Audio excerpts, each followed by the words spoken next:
restrictions across England from midnight so we can contain the autumn surge of the virus, protect our NHS and save many lives. Of course, this is not something that any of us wanted to do. None of us came into politics to tell people once again to shutter their shops, to furlough their staff, or stay away from their friends and family. And I'm common with all members, feel the pain and anxiety that we're all going to share in the month ahead. But as Prime Minister, when I'm confronted with data that projects our NHS could even collapse, with deaths in the second wave potentially exceeding those of the first, and when I look at what is happening now among some of our continental friends, and I see doctors who've tested positive are being ordered, alas, to work on COVID wards, and patients airlifted to hospitals in some other countries simply to make space, I can reach only one conclusion. I'm not prepared to take the risk with the lives of the British people. And I know, Mr. Speaker, it might be tempting to think that because some progress has been made, we just need to stay the course and see through our locally led approach. And it is true that the extraordinary efforts of millions across the country, especially those in high and very high alert level areas, they have made a difference, Mr. Speaker, suppressing the reproduction rate of the virus below where it would otherwise have been. And I want to record again my thanks to the millions who've put up with local restrictions. I want to thank the local leaders who've understood the gravity of the position. But I'm sorry to say that the number of COVID patients in some hospitals is already higher than at the peak of the first wave. Even in the southwest, which has so far had lower case rates than most of the rest of the country, hospital admissions are over halfway to their first wave peak. SAGE's latest analysis, published on Friday, suggests that the R remains above 1 in every part of England, which means that the virus is continuing to grow among the population. And every day that the number is above 1, another day is another day that the number of cases will rise, locking in more hospital admissions and, alas, more fatalities, pushing the NHS ever closer to the moment when it cannot cope. And I give way to the honourable member. Prime Minister, for giving way. Prime Minister, every one of us in this House has received numerous emails and telephone contacts about the closure of church services. I understand that, and I'm just making a plea to the Prime Minister. Would that be, or could that be reviewed? Because for many, many people, that's the only outing they have of the week, the only opportunity to have any contact with other people for prayer and contemplation as well. In Northern Ireland, we've been able to do that with the Mass, the face and the space, and we've done that, and the churches have been able to continue. Is it possible, Prime Minister, that could be looked at? Because I believe that people across the United Kingdom, Great Britain and Northern Ireland would appreciate that, especially England today. Thank you. Well, Mr. Speaker, I know that the honourable gentleman speaks for many people in this House in raising the concern that he does, and I feel it very, very deeply. It is an awful thing to restrict people's ability to worship in a communal way. Obviously, as he knows, what we are allowing is private worship, but for many people that will not be enough. And I think the best I can really say to him, in all reality, is that if we can get through this package of measures tonight, then I think we have a very good prospect of allowing everybody to return to communal worship in time for Christmas and other celebrations in December. Mr. Speaker, if we're going to, the course we have before us is to prevent the R from going back, from remaining above 1 and to get it down, because otherwise we face a bleak and an uncertain future of steadily rising infections and admissions until, as I say, the capacity of the NHS is breached. And I know that there has been some debate about the projections from some of these models, and I'll give way on that point. On uncertainty, we've had a week of uncertainty from the Prime Minister and his cabinet on whether the extension of furlough will apply to Scotland if Scotland chooses to go into lockdown and needs to go into lockdown beyond the 2nd of December. And that comes after the Prime Minister's government refused the request of the Scottish Government, the Welsh and the Northern Irish of the furlough support at the end of September. So can the Prime Minister finally provide us with a clear unambiguous answer as to whether, if Scotland, Wales or Northern Ireland request 80% furlough after the 2nd of December, that will be granted? Mr. Speaker, I think the honourable gentleman is in the position of one who can't take yes for an answer. I will. Not only will I come to that point later, but my right honourable friend, the Chancellor, will be saying more about that matter tomorrow, and he can interrogate him. But what I will say on the point of uncertainties, there has been a debate about the statistics. I know about how big the loss of life might be, or the precise point at which the NHS might be overwhelmed. But all the scientific experts that I have talked to are unanimous on one point. As the Chief Medical Officer has said, if we did not act now, the chances of the NHS being in extraordinary trouble in December will be very, very high. And be in no doubt, Mr. Speaker, what that means for our country and for our society. It means that the precious principle of care for everyone who needs it, whoever they are, whenever they need it, that principle could be shattered for the first time in our experience. It means those who are sick and suffering and in need of help could be turned away because there was no room in our hospitals, Mr. Speaker, even in East Sussex, Mr. Speaker. And I'll give way to the honourable member. Well, I thank the Prime Minister for giving way, and all of us in this place will be concerned about saving lives. What evidence has he received that we will save more lives by the lockdown that he proposes than we will lose from public health, from lack of jobs, from mental health crisis? Because that's the evidence that I seek, Prime Minister, today in order to cast my vote his way. Mr. Speaker, he raises a very important point, and that's the crux of the debate.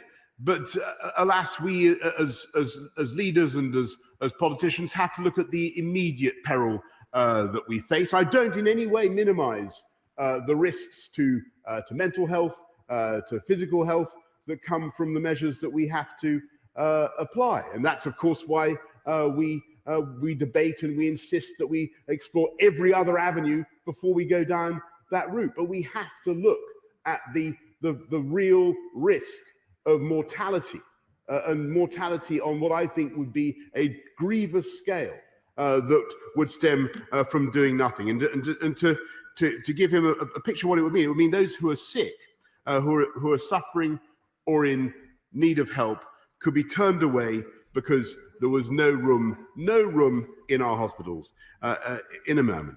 Doctors and nurses could be forced to make impossible choices about which patients would live and would die, who would get oxygen and who couldn't. And I know that there are some members, like my honourable friend, who are hearing from their local hospitals that the pressure is not that great yet. But the whole point about a national service, a national health service, is that when hospitals in one part of the country are overrun, sick patients are transferred to another until the whole system falls over.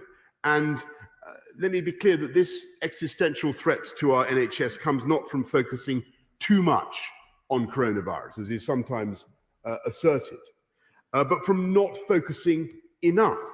Because if we fail to get coronavirus under control, it is the sheer weight of demand from COVID patients that would not only lead to the COVID casualties that I've described, but which would deprive other patients of the care they need.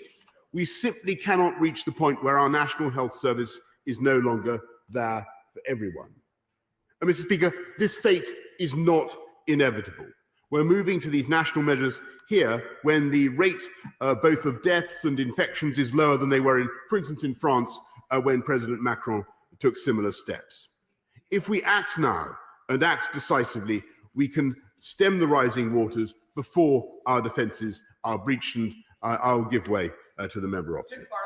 extremely grateful to the Prime Minister. I accept his logic and think it is far more dangerous to do nothing than to do what he proposes. But does he accept that we need to learn some serious lessons from the first lockdown, in particular the impact on cancer patients? There was a 100,000 backlog when it came to treatment and diagnosis at one point. Cancer Research UK estimate that 35,000 people might unnecessarily lose their lives to cancer because of wrong decisions. Will he accept that whilst there are many hospitals that are, shall I say, clean sites, which is not where COVID is not being treated or is present, there's an opportunity then to use those sites to treat cancer patients, to catch up with cancer and to save those lives and not make the same mistakes as we did first time?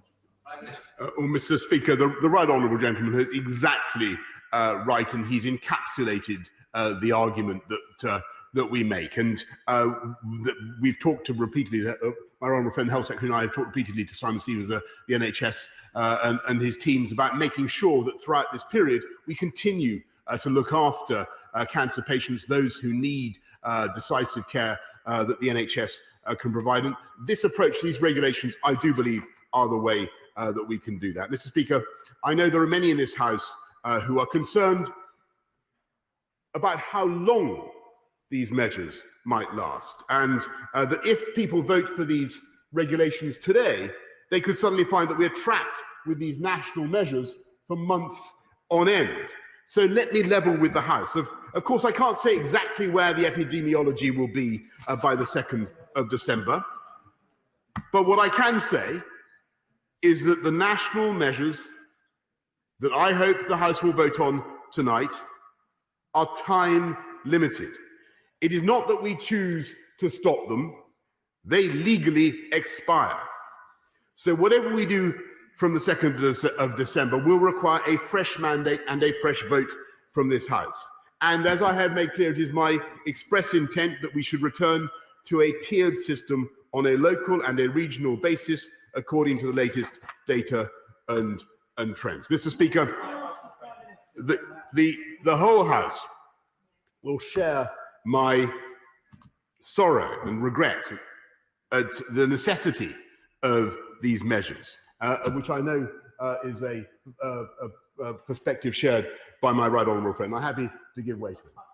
I'm very grateful to the Prime Minister, and I've listened carefully to his argument, and I've looked at the data very carefully. What I'm troubled by, when I've looked at the basis on which the modelling's been done, that both SAGE and also the NHS, is the modelling is done, it doesn't take into account the effect of the introduction of the tier system, and it doesn't take into account any of the effects of that. And I think, therefore, we've acted too soon, because we're starting now to see the tier system working. The data yesterday from Liverpool, published by Steve Rotherham, is very encouraging. I think it shows the tier system is working, but the modelling the NHS is using for its capacity usage doesn't take into account that introduction at all.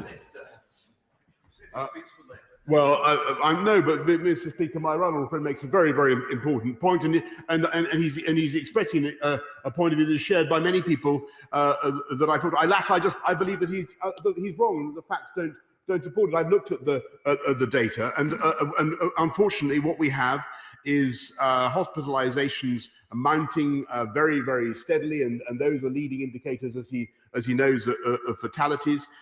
2,000 more people in COVID wards this time than there were last week, 25% more today than there were last week, and 397 deaths, alas, announced tragically yesterday, more than we've had for many months, Mr. Speaker. The curve is already unmistakable and, alas, incontestable. I give way to my honourable friend. Well, friend, for giving way. In the last 2 weeks, we've gone from seeing cases mainly among young people to being mainly among older people. We're seeing it going from a problem in a few cities to a problem across the country. Does the right honourable friend agree with me that you don't need a fancy model to see the numbers piling up in hospital, see what's happened in France because they haven't taken action as quickly as we have, and to know that the thing to do is to take action now to not just save lives, but to save the economy as well?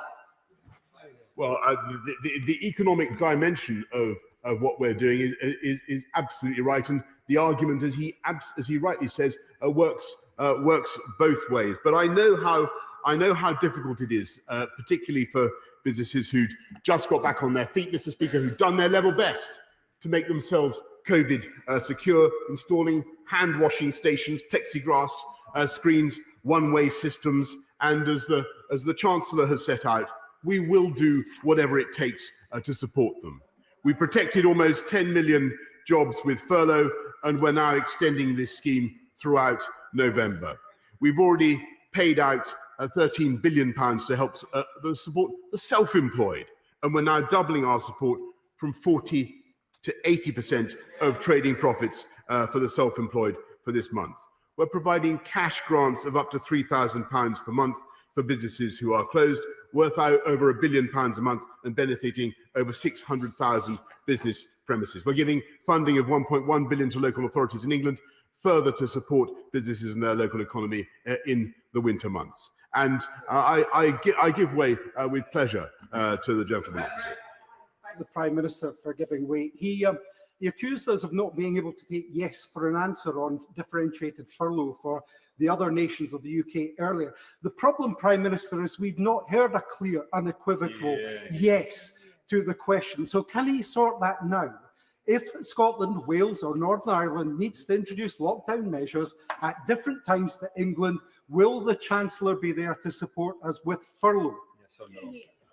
Mr. Speaker, I really think yes. I really think I don't know how to exhaust my affirmative vocabulary any further. But you know, they won't take yes for an answer, Mr. Speaker. But all of this comes on top, as the honourable gentleman knows, with great respect, Mr. Speaker. I think I've answered the question. I think that my friends opposite are going to pose. It comes on top of the more than 200 billion we provided since March, and we will also ensure that throughout this period our schools stay open. We will not allow this virus to do any further damage to the future of our children. I said in the summer we had a moral duty to reopen our schools as soon as it was safe to do so, and that they would be the last element, the schools would be the last element of our society to close down again. We have stuck to that pledge, Mr. Speaker. Our schools will remain open, as will colleges, universities, childcare and early years settings. Mr. Speaker, the measures before the House are designed to arrest the virus, to drive it down, to get on top of it once and for all.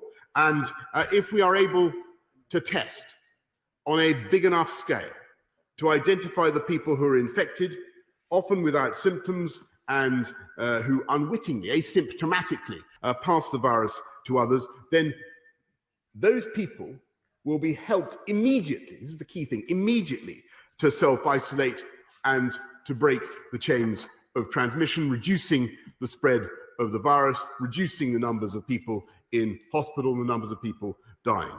And I think that if we all play our part in this system, it could be a hugely valuable weapon in our fight against COVID in the short, medium and the long term, and an alternative to the blanket restrictions that have been imposed in so many parts of the world. We're piloting this week a mass test in Liverpool, where an immense effort benefiting from the logistical skill of the armed services will offer everyone a test. And our aim is to make mass and repeated testing available for everyone across the country. Thanks to the pioneering work of British scientists, we already have a life-saving treatment for COVID and the genuine possibility of a safe and effective vaccine next year. Taken together, these achievements provide every reason for confidence that our country can and will pull through this crisis, and that our ingenuity will prove equal to the challenge. No, I won't. Thank you very much. Mr. Speaker, this year, I'm finishing. Mr. Speaker, this year, the whole government has asked much of the British people, more than any Prime Minister, I believe, has asked of the British people in peacetime. And I have to say that the public have responded magnificently and selflessly, putting their lives on hold, bearing any burden, overcoming every obstacle and tolerating every disruption and inconvenience, no matter how large or small or inconsistent, Mr. Speaker, so that they can do the right thing by their fellow citizens. And I wish that it had been enough to defeat this autumn surge. But while I am more optimistic about the medium and long-term future than I have been for many months.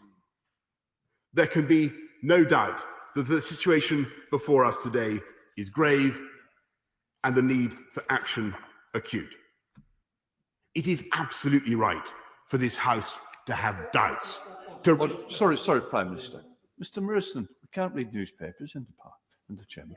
Prime Minister. I'm it's absolutely right for honourable members to consult relevant documents that may contain information to the advantage and betterment of the House. But Briscoe, come on. I can assure my honourable friend that his future is rosy. It is right for this House, for members on all sides of this House to have the doubts that have been expressed and to seek answers from me and to give and to provide scrutiny. That is the purpose and duty of the House of Commons.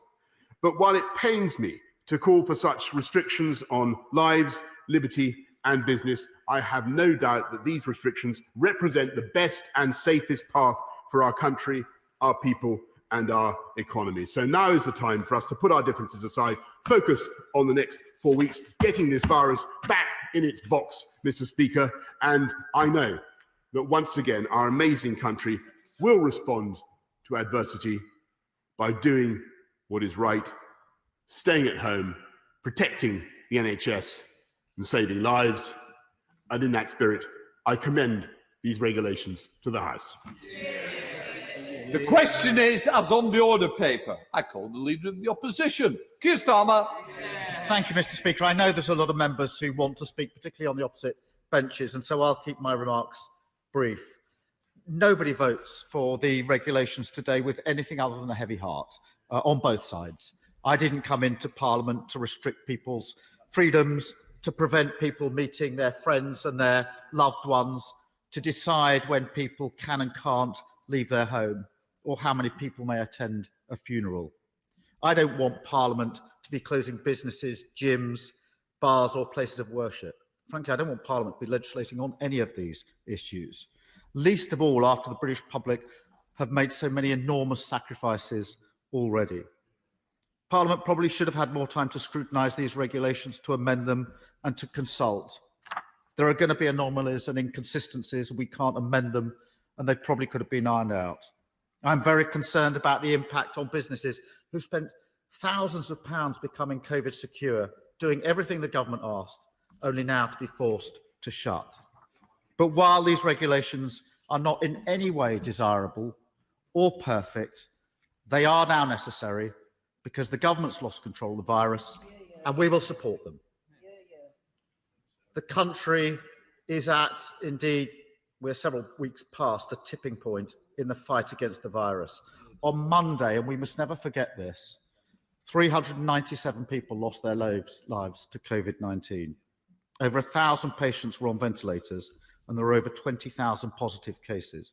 To anybody who disputes the trajectory of the virus or what the cost of inaction would be, I would point out that when Sage warned 44 days ago that if we don't act now, there will be catastrophic consequences, then 6 weeks or so ago, there were 11 deaths from COVID-19, just over 4,000 infections, and 181 people on ventilators. That's not graphs, that's not projections, that's the grim facts in the last few weeks. But we know that the figures double and then double and double again.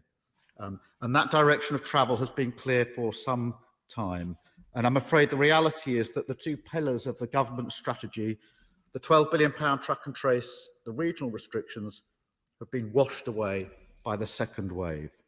And if we're to have any chance of getting the virus back under control, to prevent many more people falling ill and losing their loved ones, and to protect the NHS, we do need now to take decisive action. There are some wider points I want to raise, and I suspect they're shared points, because there does need to be additional support during the lockdown. This is going to be incredibly hard for the British public. Millions of people tonight are really anxious about what's going to happen over the coming weeks, anxious on the health front for themselves, their friends and their family, anxious about their jobs.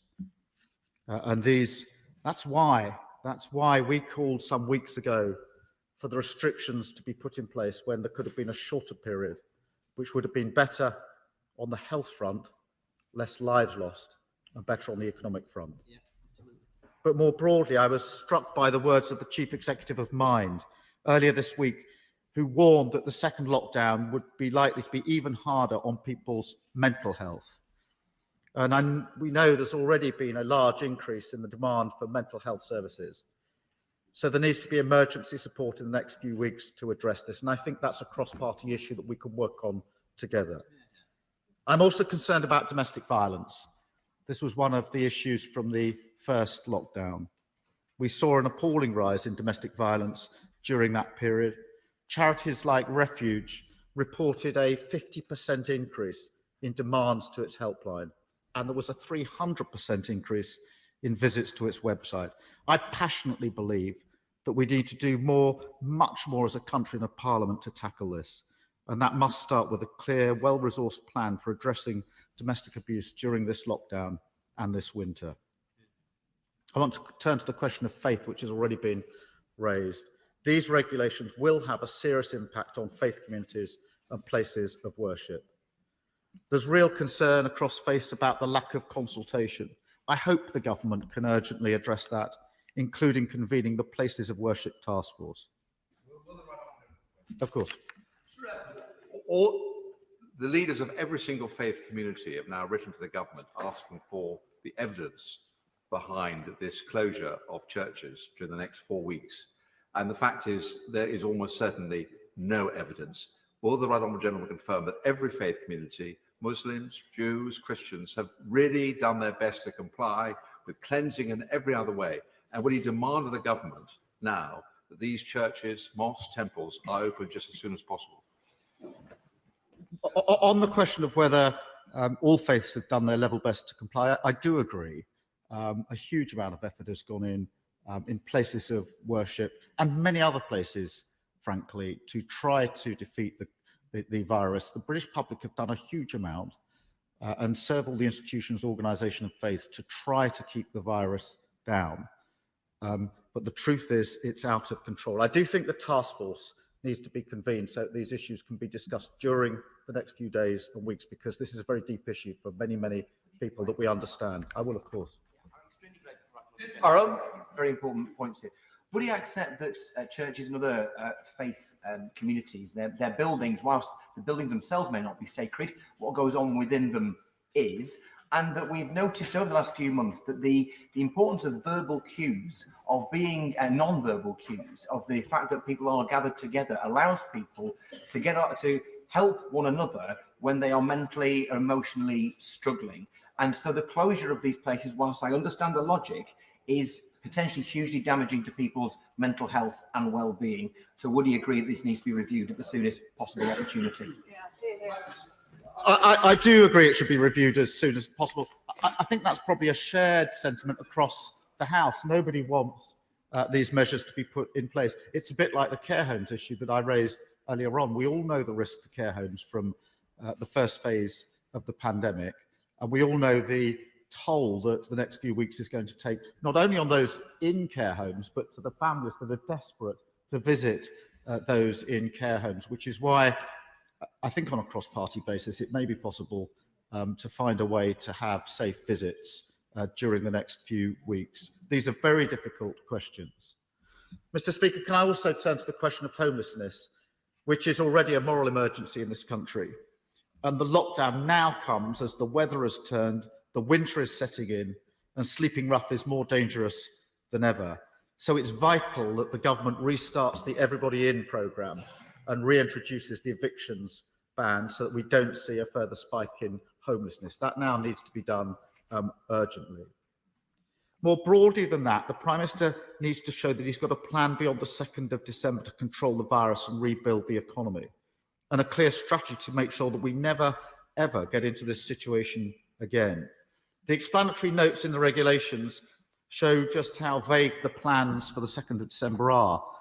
They say this, and I quote from them: "It is expected that at the end of the 28-day period, the previous alert levels introduced in October will once again be brought into force. This policy is subject to review."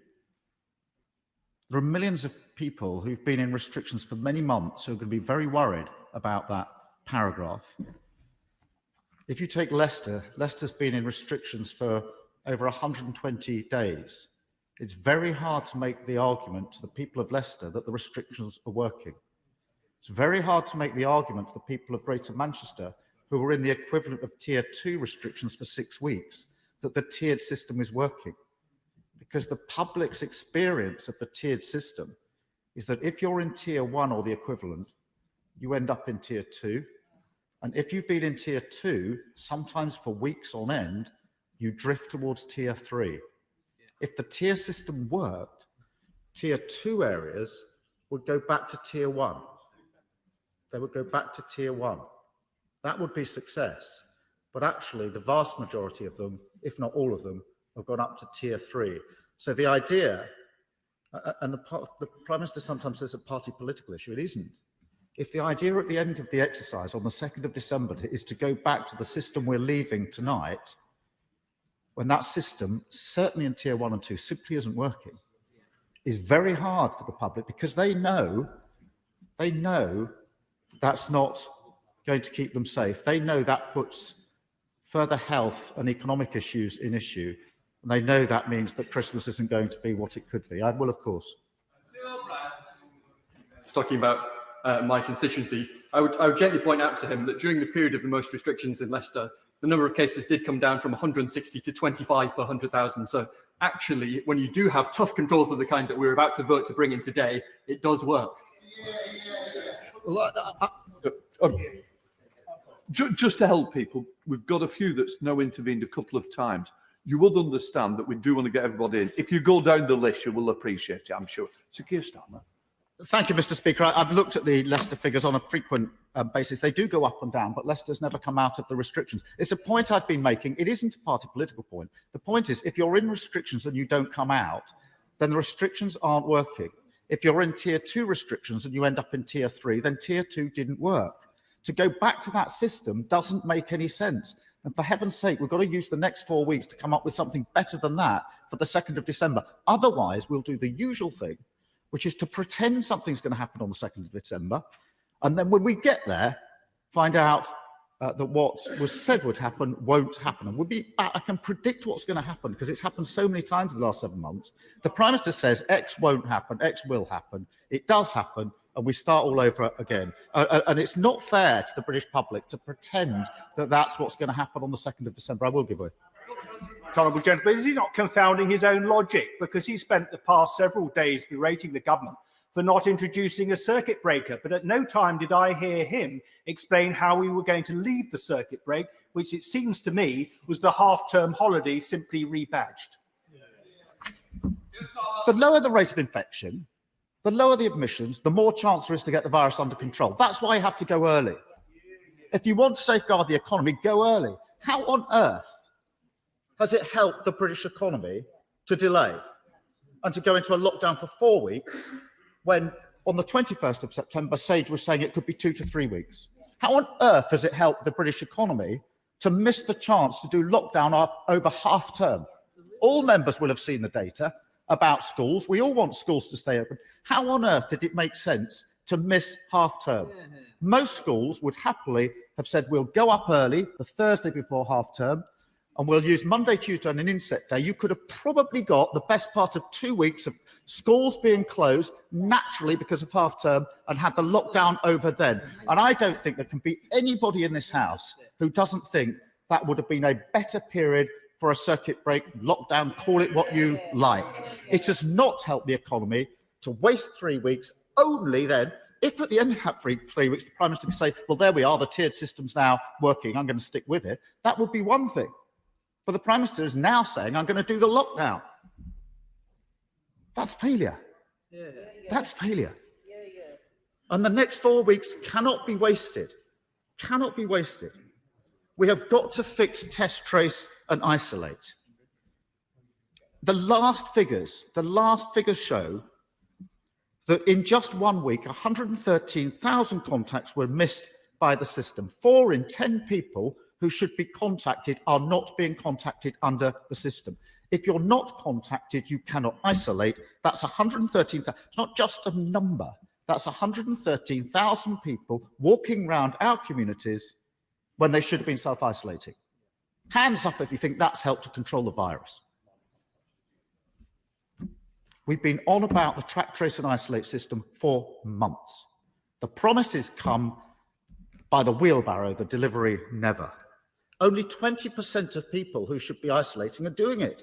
Something is going wrong. Just continually pushing away challenge, pretending the problem doesn't exist, is a huge part of the problem. And those figures have got to turn around, and they've got to turn around in the next 4 weeks, because we get to the 2nd of December, and those problems are still in the system. We will be going around this circuit for many, many months to come. If this isn't fixed in the next 4 weeks, there are massive problems. The government's also got to stop sending constant mixed messages. Go back to work. Even if you can work from home, civil servants, get to work. Only a week later to say, stay at home. The constant changing of economic plans is creating even more uncertainty. There have been huge mistakes made in recent weeks during this pandemic.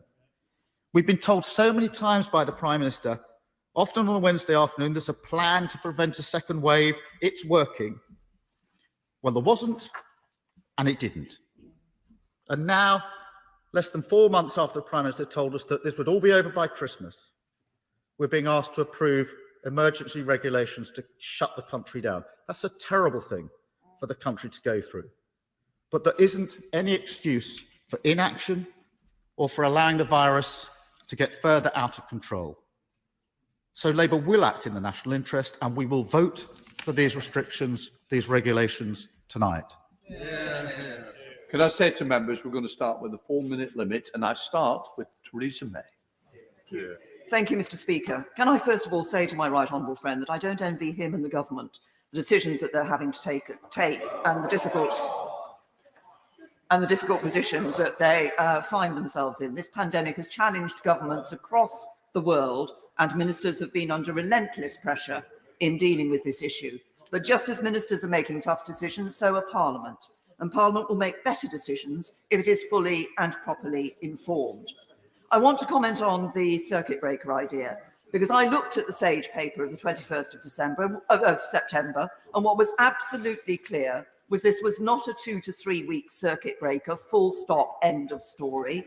It would have had to be repeated, possibly again and again and again, and I doubt if any economy could have borne the irreparable damage that would have done, with the impact on lives that would have had, which would have been significant.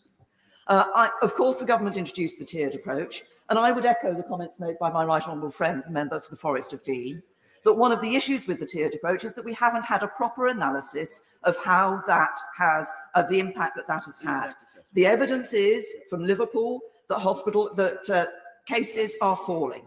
I raised this in a briefing the other day and was told that was because fewer students were coming forward to be tested. But when you look at the figures, actually the number of cases is falling across the age ranges. Yes. We need to have that proper assessment of how that tier system is working. But there are other examples of where figures have been used in a way that I think has been unhelpful to Parliament and to the public. Let me take the 4,000 figure. It appears that the decision to go towards this lockdown was mainly, to some extent, based on the prediction of 4,000 deaths a day. Yet if you look at the trajectory shown in that graph that went to 4,000 deaths a day, we would have reached 1,000 deaths a day by the end of October. Now, the average in the last week of October was 259 by my calculation. Each of those deaths is a sadness, and our thoughts are with the families.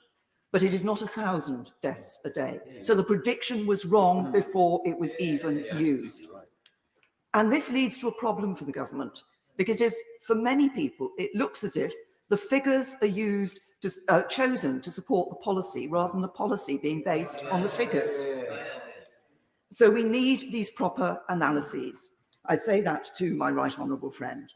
We need to know the details behind these models. We need to be able to assess the validity of those models.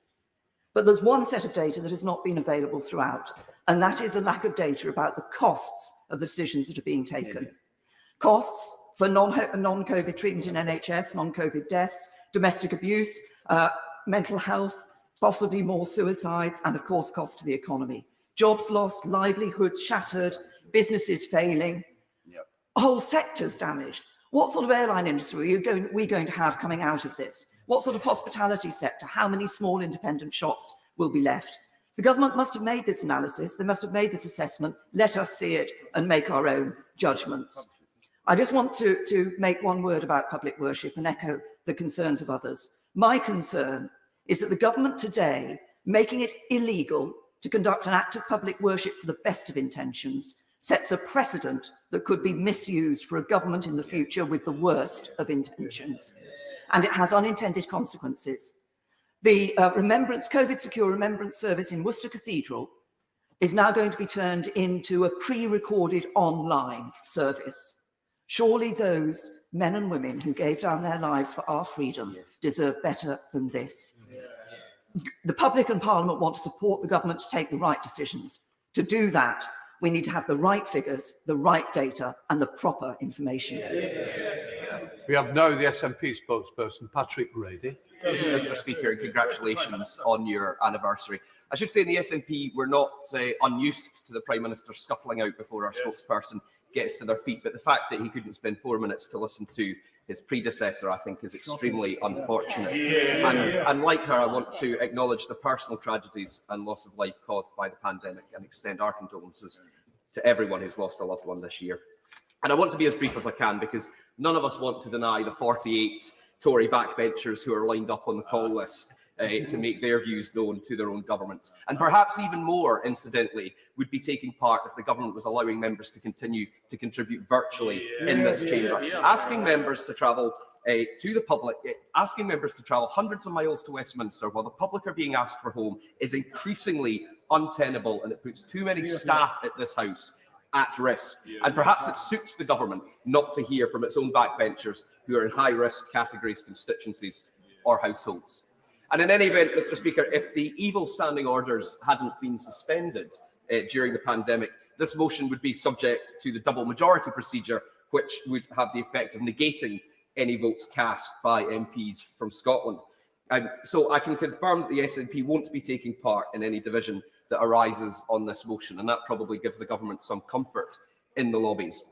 And that's because the development and implementation of public health policy is devolved across the United Kingdom, and it's right that the relevant legislatures make decisions for their areas and do not interfere in the decisions of others. But the Tory government's continued delays and obfuscation on the provision of economic support, especially for job retention and furlough, has effectively interfered with the ability of the devolved administrations to make the decisions that they might have wanted to. So even if we're not voting on the motion before us this evening, we have to use this opportunity to press the government yet again, because the obfuscation is continuing, even at Prime Minister's questions, even in the responses of the Prime Minister to my honourable friends who intervened on him. On Monday, to members across the House from Scotland, Wales and Northern Ireland, the Prime Minister kept saying that furlough was UK-wide. Then conveniently, in response to the honourable member for Murray, he said, of course, furlough would be available whenever the devolved administrations need it. And then today at Prime Minister's questions, he said, well, we have to wait for the Chancellor to make a statement tomorrow. And he repeatedly says, oh, the SNP won't take yes for an answer. We'll take yes for an answer when it's put in writing to the Scottish Government and it's clear and unambiguous. This Tory government has to urgently engage with the devolved administrations in Scotland, Wales and Northern Ireland and confirm that if any of these governments move all or part of their territories into lockdown level restrictions with the closure of non-essential retail, hospitality and leisure, that funding will be available on the current furlough terms for employers to retain staff at 80% of their wages. The Scottish Government is also still waiting for clarity on Barnett consequentials as a result of increased spending for English local government. And there's still no clarity on whether the unlimited payments for business support in England will be made available on a similar demand-led basis for Scotland. So this has to come in writing on usual channel terms from the Chancellor before he gets up and makes a statement in the House tomorrow.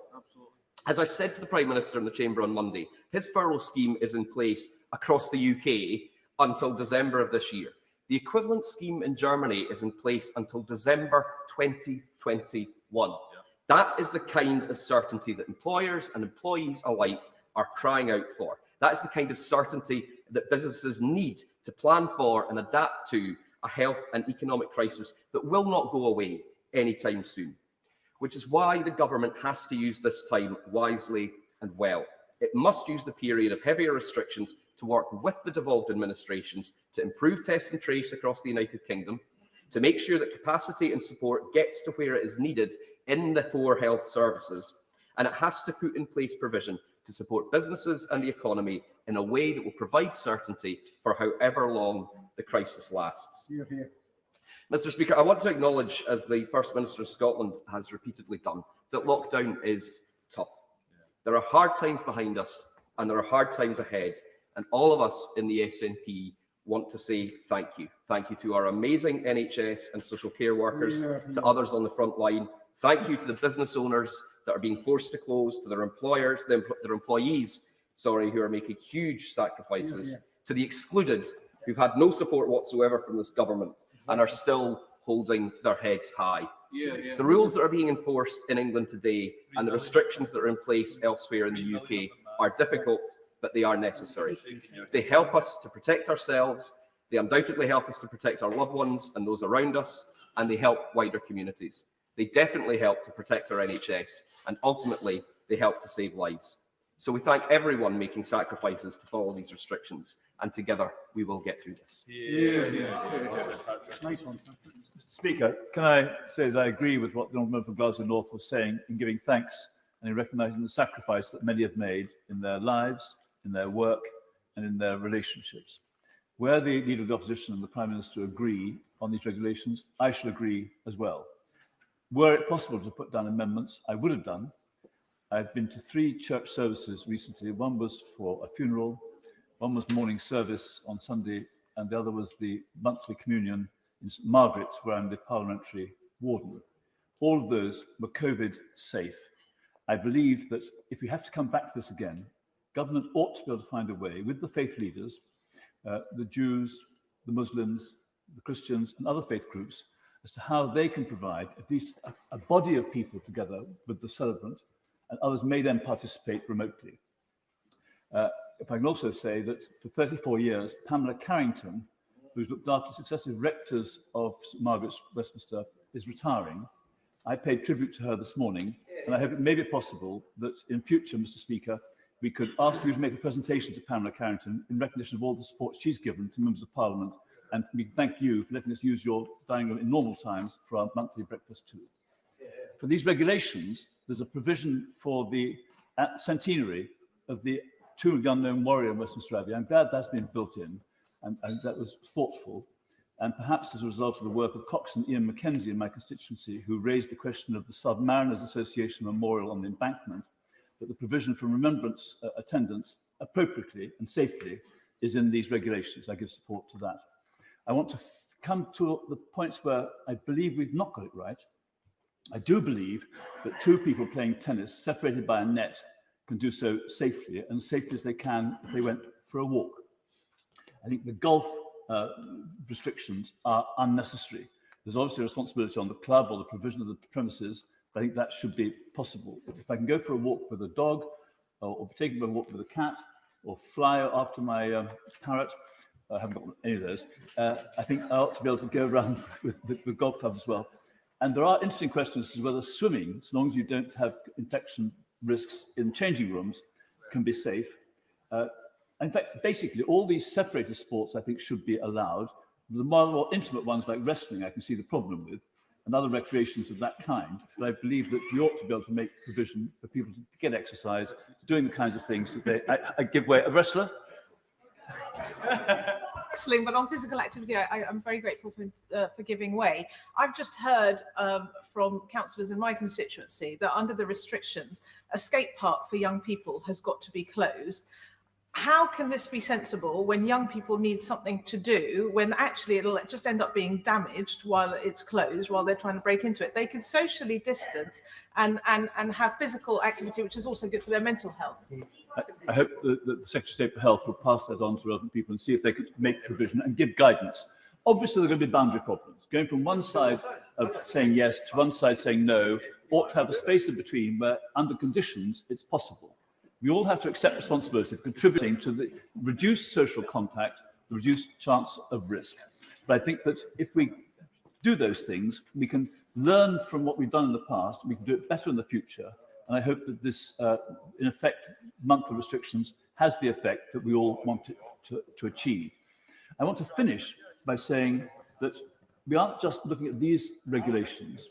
And incidentally, I still criticise the government for using the COVID provisions to bring forward the regulation to put extra stories on leaseholders' blocks of flats. I think that was improper, it wasn't necessary, and it shouldn't have happened. I return to the last point, which the Chancellor and others will be dealing with, which is what is the compensation going to be to those who are affected, who aren't getting support? The people in the events industry, whether in music or exhibitions or the like, the people in the freelance sector, which has been a growing part of our economy for the last 20 years, who seem to be hung out to dry.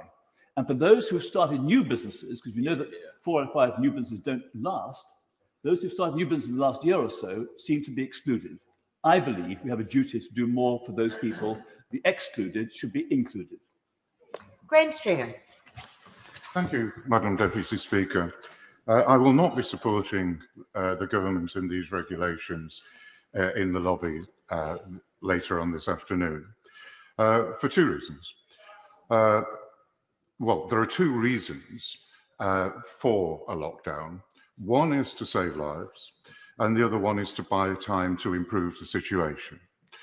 I don't believe that when one looks at the details that the government have either provided the information necessary to vote on those issues, or secondly, one can have any faith that they will improve the situation as we have it at the present time. That my right honourable friend, the Leader of the Opposition, gave a devastating case of the incompetence of the government over this period.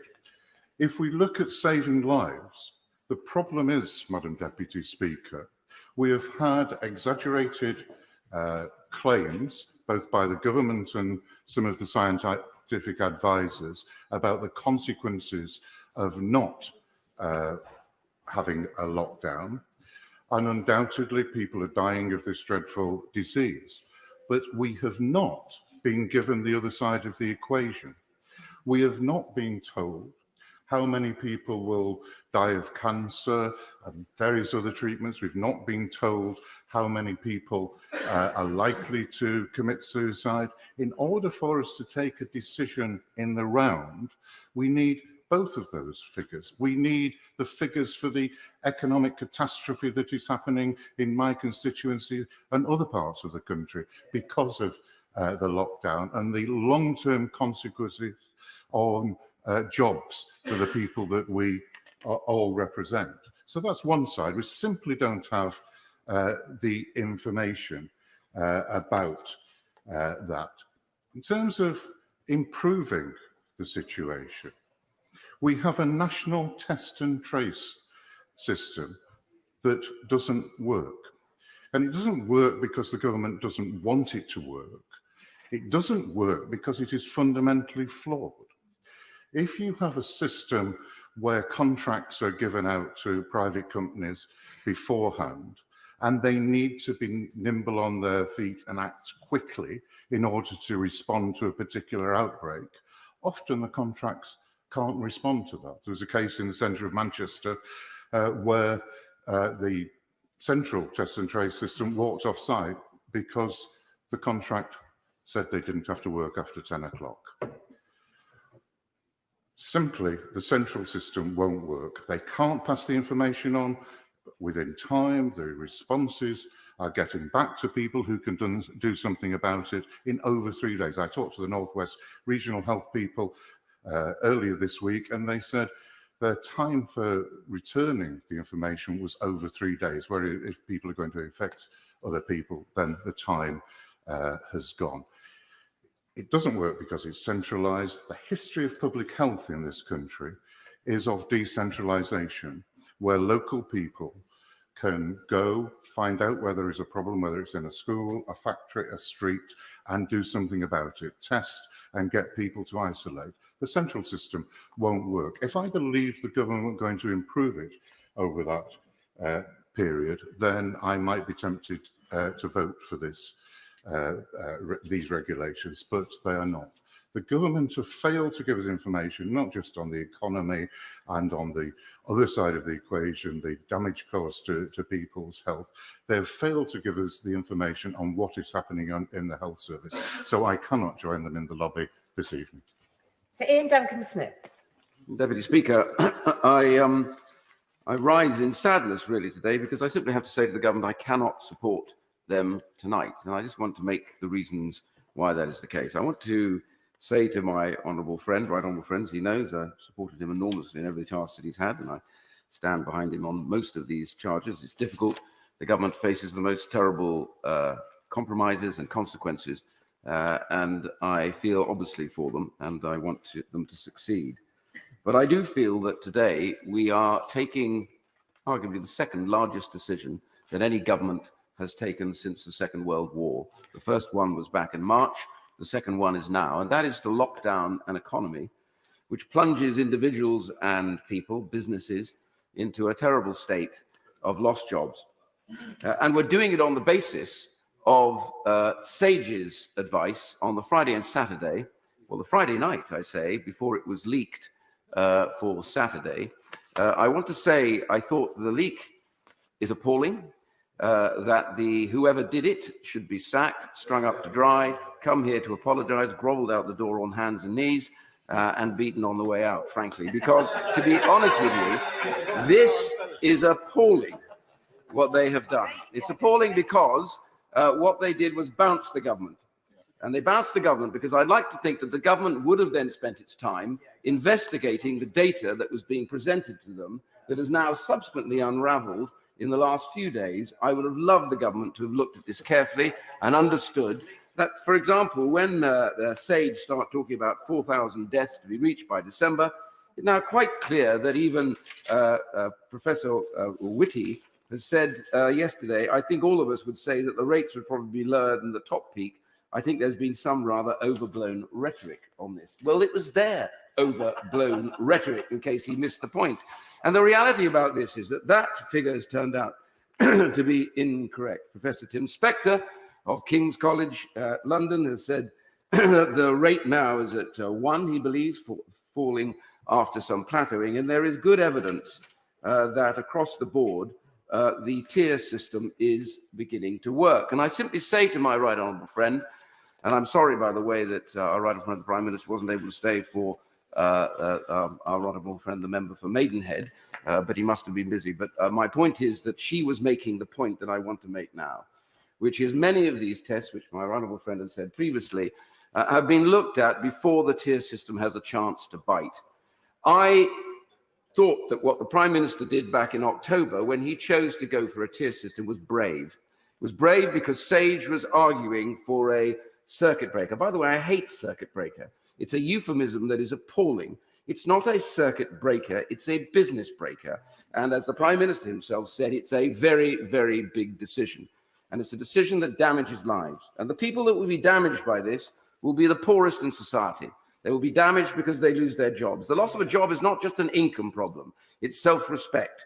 It's a status. It's what you do. It's how you stand up in front of your family and show them that you are bringing, as it were, the money back to the house and improving their lot. All of these are damaging. And this decision, I believe, was not necessary now.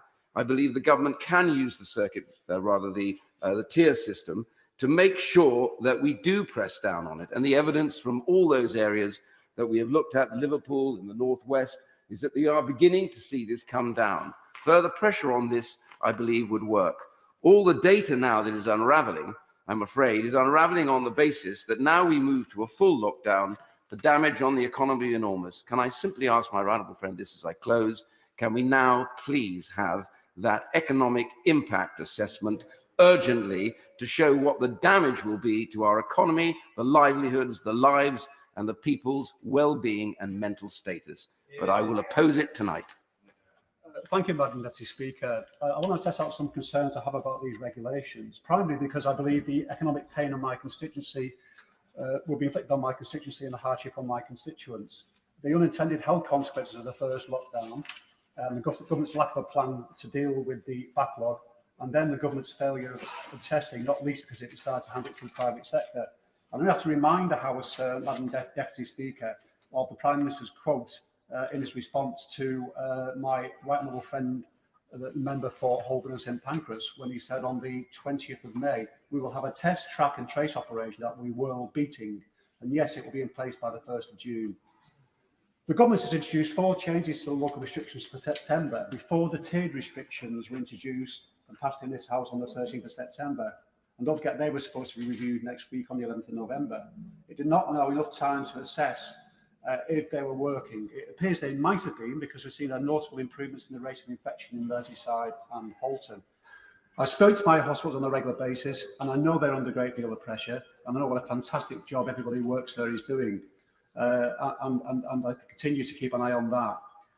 The government sets out in its regulations, in the section on vulnerable persons and disability, that the vulnerable people will be any person aged 70 or older, or any person aged under 70 who has underlying health conditions. So if the government believes rightly that it's important to list the meaning of a vulnerable person, but does not set out how it will specifically protect this group, this is quite shocking, given the group of people make up a significant proportion of patients admitted to hospital with COVID, and this vulnerable group must be better protected to save lives and ease some pressure on our hospitals. They tell me that they simply cannot afford to live on £95.85 a week, and are having to choose between putting their health at risk from COVID or their health at risk from not being able to afford to get the things they need. They are frightened and going to work. This government should be focusing on everything possible on this clinically vulnerable group. Instead of sensibly shielding our most vulnerable, why are the government closing businesses that there is no evidence to support are responsible for the spread of COVID? There is no reliable evidence for closure of gyms, stopping golf and tennis, for example. There is no evidence they're responsible for spreading COVID. In coming to its decision, the government does not appear to take into account how many organisations and businesses have invested large amounts of money to become COVID safer. But that was, of course, not the case prior to the first lockdown. And where is the evidence that churches are a significant lift? Constituents tell me going to Mass better helps them. There is no evidence. And we see today in the press reported the ONS figures showing so many more people getting paid below the minimum wage. Many are younger people, low-paid people in the hospitality and service industry.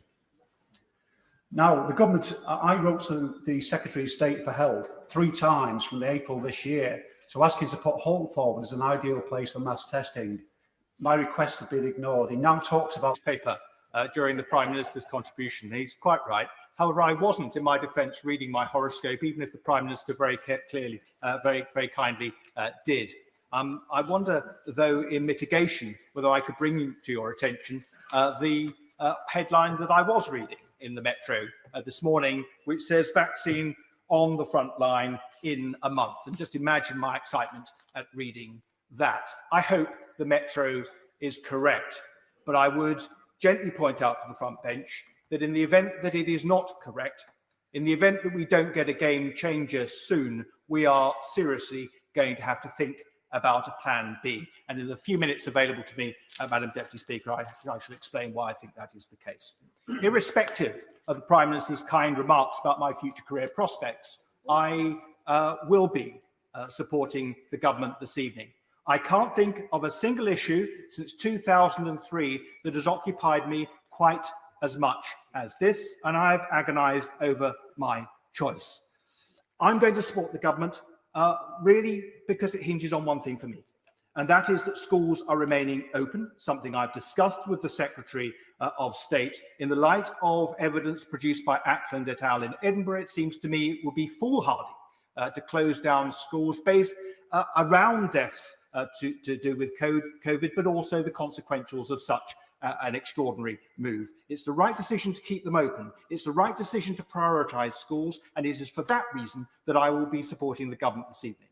I will also be supporting the government this evening because it seems to me that, broadly speaking, it's doing the same thing that other jurisdictions are doing, and their safety in numbers. I'll be supporting the government this evening too because of the wide margin of uncertainty that attends all of this, and a sense, if I may say so, of some humility in trying to examine all this complicated material and making sense of it. And finally, I should be supporting the government, if I may say so, because I know the Prime Minister, because he shares many of the libertarian instincts that I hold, has pushed back as much as he can on some of the advice that has been given to him. I find that convincing, and that, if I was in any doubt, having analysed the data over the weekend, I would say has pushed me over the line in the decision I have made. But I'm concerned about clarity of data.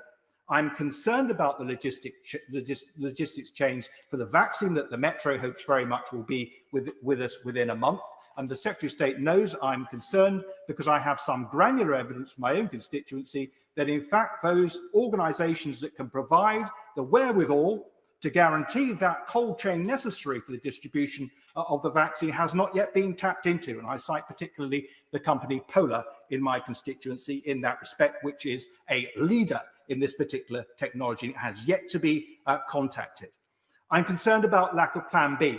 Plan B, Secretary of State, that of course has been made all the more possible by the advent of lateral flow testing technology, which will facilitate, if necessary, focused protection. And we need to give much closer thought to that. I'm concerned about places of collective worship. I'm concerned about sports that are non-contact sports, tennis, golf, and so on. I know that I understand the logic behind proscribing those activities, but we have to treat the British public as adults and individuals with autonomy and agency. And I respectfully disagree with the decisions that have been made on those fronts. And I hope very much, particularly if this sadly has to be continued beyond the beginning of December, that those are looked at again. Munira Wilson. Thank you, Madam Deputy Speaker. I've been feeling quite emotional today, not just because of the news coming from the US, but because of the gravity of what we are being asked to debate and vote on today. Having only been an MP for 11 months, I never in my wildest dreams thought I would be asked to make a decision like this. I'm horrified by the regulations that I'm being asked to vote for today. I'm horrified by the impact that these restrictions will have on people's lives, their mental health, and their livelihoods.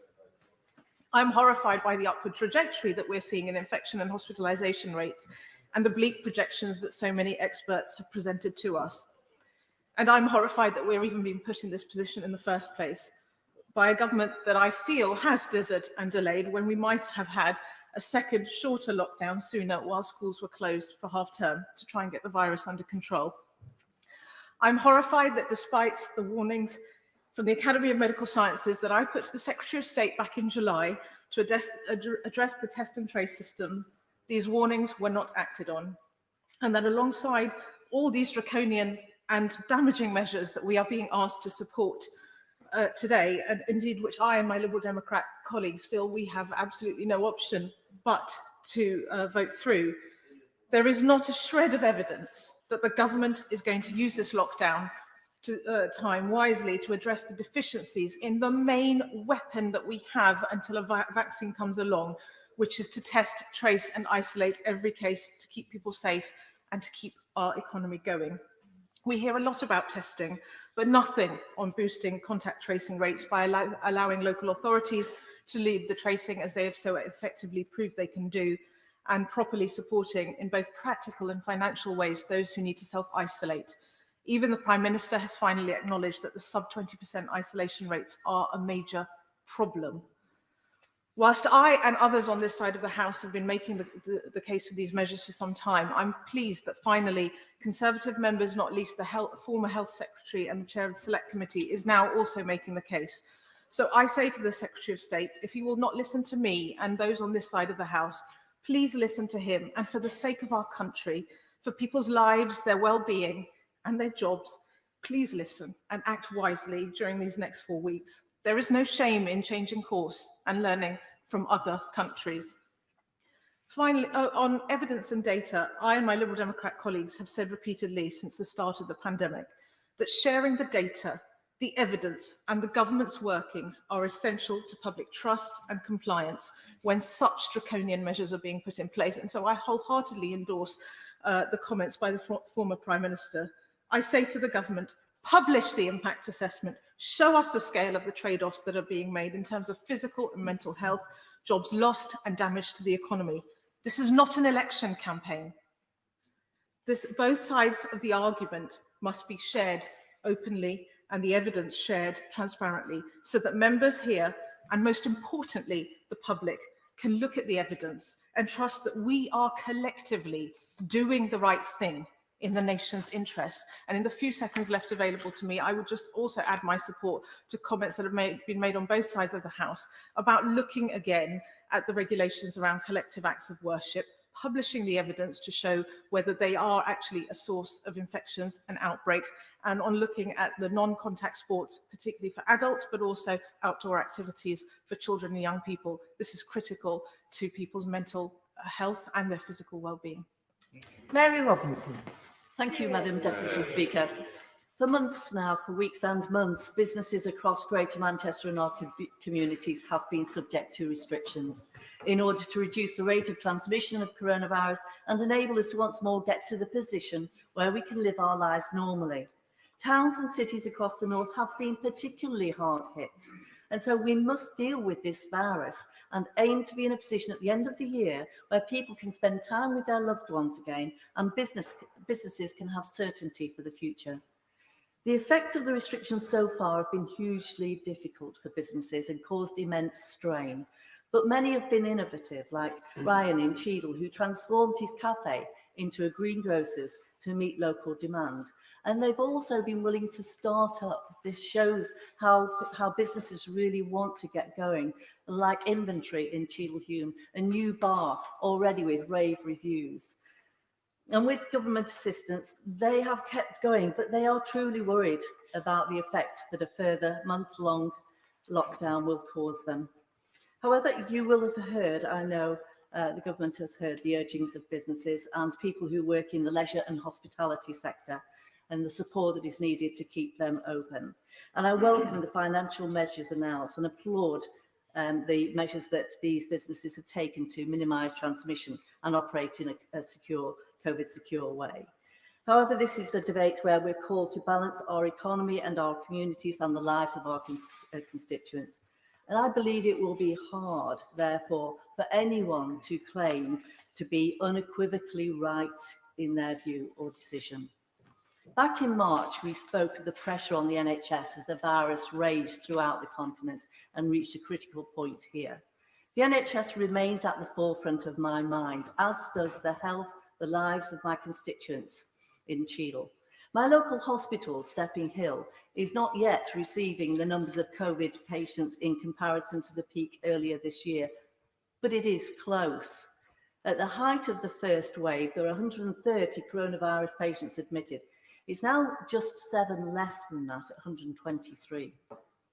This week, North West Ambulance Service declared a major incident, with ambulances waiting hours outside the hospital, sick people needing to be admitted. Madam Deputy Speaker, a 4-hour wait for an ambulance at a hospital door means that the ambulance crew and paramedics caring for and treating those patients have to work hard. And whilst the ambulance is idle at the hospital, people have to wait for them to attend at home, sometimes having suffered heart attacks and stroke. So hospital pressure always has a knock-on effect, either through ambulance delays or cancelled operations. And for those whose elective surgery has been cancelled, it means many more months of pain and uncertainty with potentially deteriorating conditions.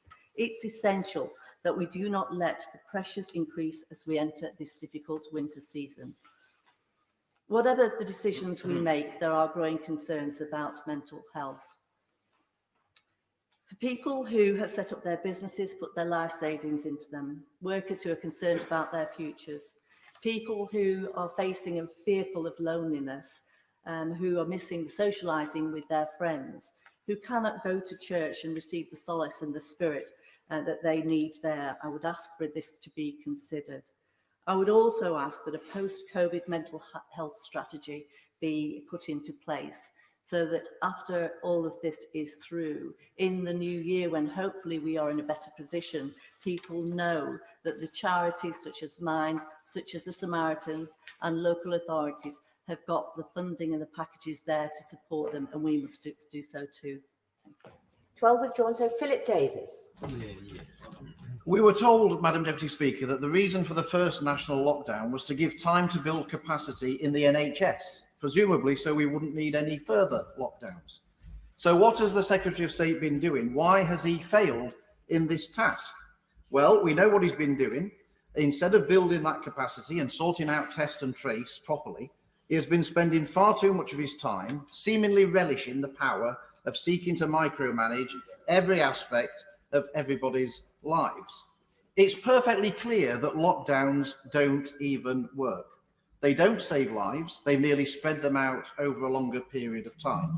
But lockdowns do cost lives, as well as livelihoods, not to mention the other health implications of collapsing the economy, in particular the effect on people's mental health. If lockdowns and blizzards of arbitrary rules were the solution to this problem, we would have solved it months ago. We have not been short on version after version of senseless, arbitrary rules which have no scientific basis behind them at all. There's been a new set of rules virtually every single week, and yet the government still persists with this failed strategy.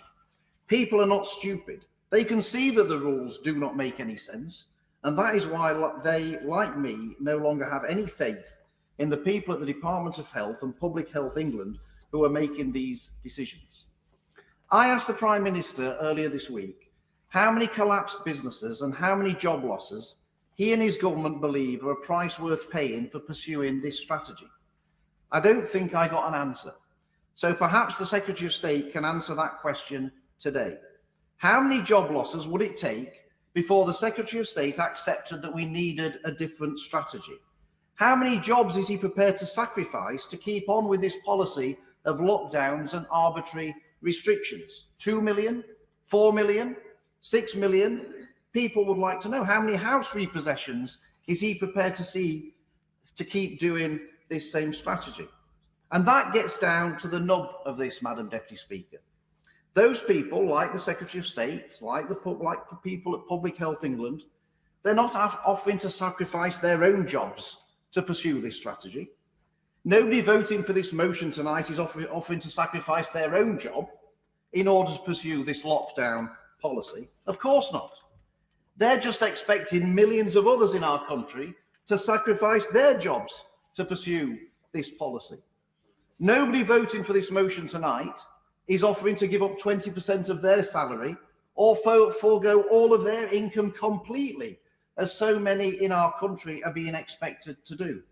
Oh, goodness me, no, Madam Deputy Speaker. Those sacrifices are just conveniently being expected of everyone else. Madam Deputy Speaker, it stinks. I would at least have some respect for those voting for this motion and for the Secretary of State if he offered to sacrifice his job in solidarity with all the others in the country he is expecting to do the same. But there's no chance of that. No wonder so many people have no faith in politicians. No wonder so many people feel there is one rule for us and one rule for them.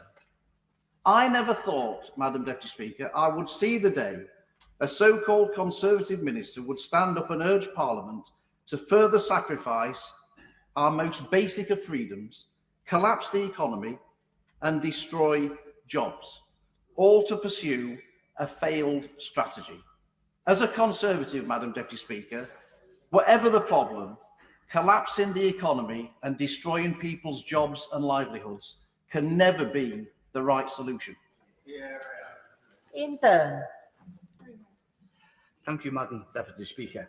The government has repeatedly failed to listen to the voices of people on the front line in this pandemic and to our community's fears of the impact of COVID. The centralisation and handing of the response of this government to the private sector has been catastrophic and will go down in history as such.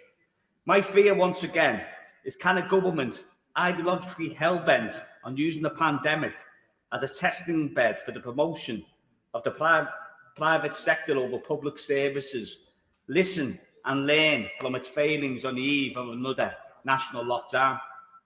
In Liverpool West Derby, the community and mutual aid groups have had to step in where the government and its friends and private companies like Serco have failed us all. In the first lockdown, the community in Liverpool came together to form mutual aid hubs because of these failings.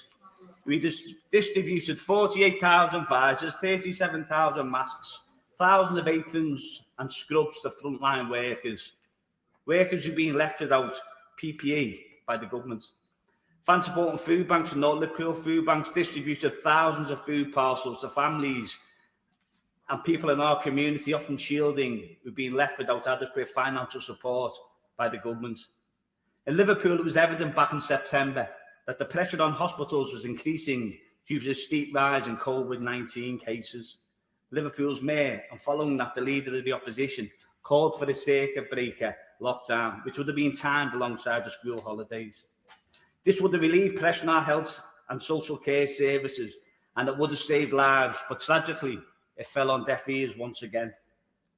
The challenges facing our communities will be even greater over the winter, and will not be helped by this government, for example, refusing to provide free school meals over the holidays or refusing to reinstate measures such as the eviction ban. Can the Secretary of State guarantee that he will now start to listen and the lessons have been learned from the failings of the first lockdown? Will he finally start prioritising our public services over the interests of private companies who have a track record of failure? And will he finally start listening to the people in communities who've been hardest hit by this pandemic?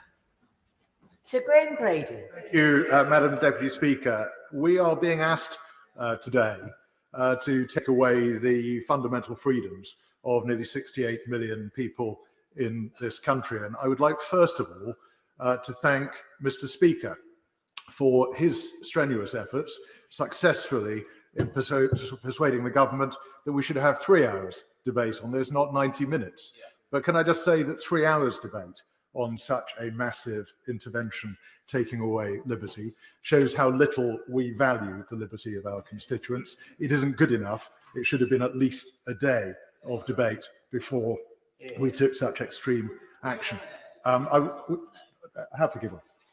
Put on the record that it's probably only thanks to him that we're having this debate at all in advance of the measures coming into force. My honourable friend is too kind, but I'm grateful to him. I would say that I fully accept the sincerity of the Prime Minister, the sincerity of the Secretary of State in bringing forward the measures that they are, and their belief that they are doing the right thing.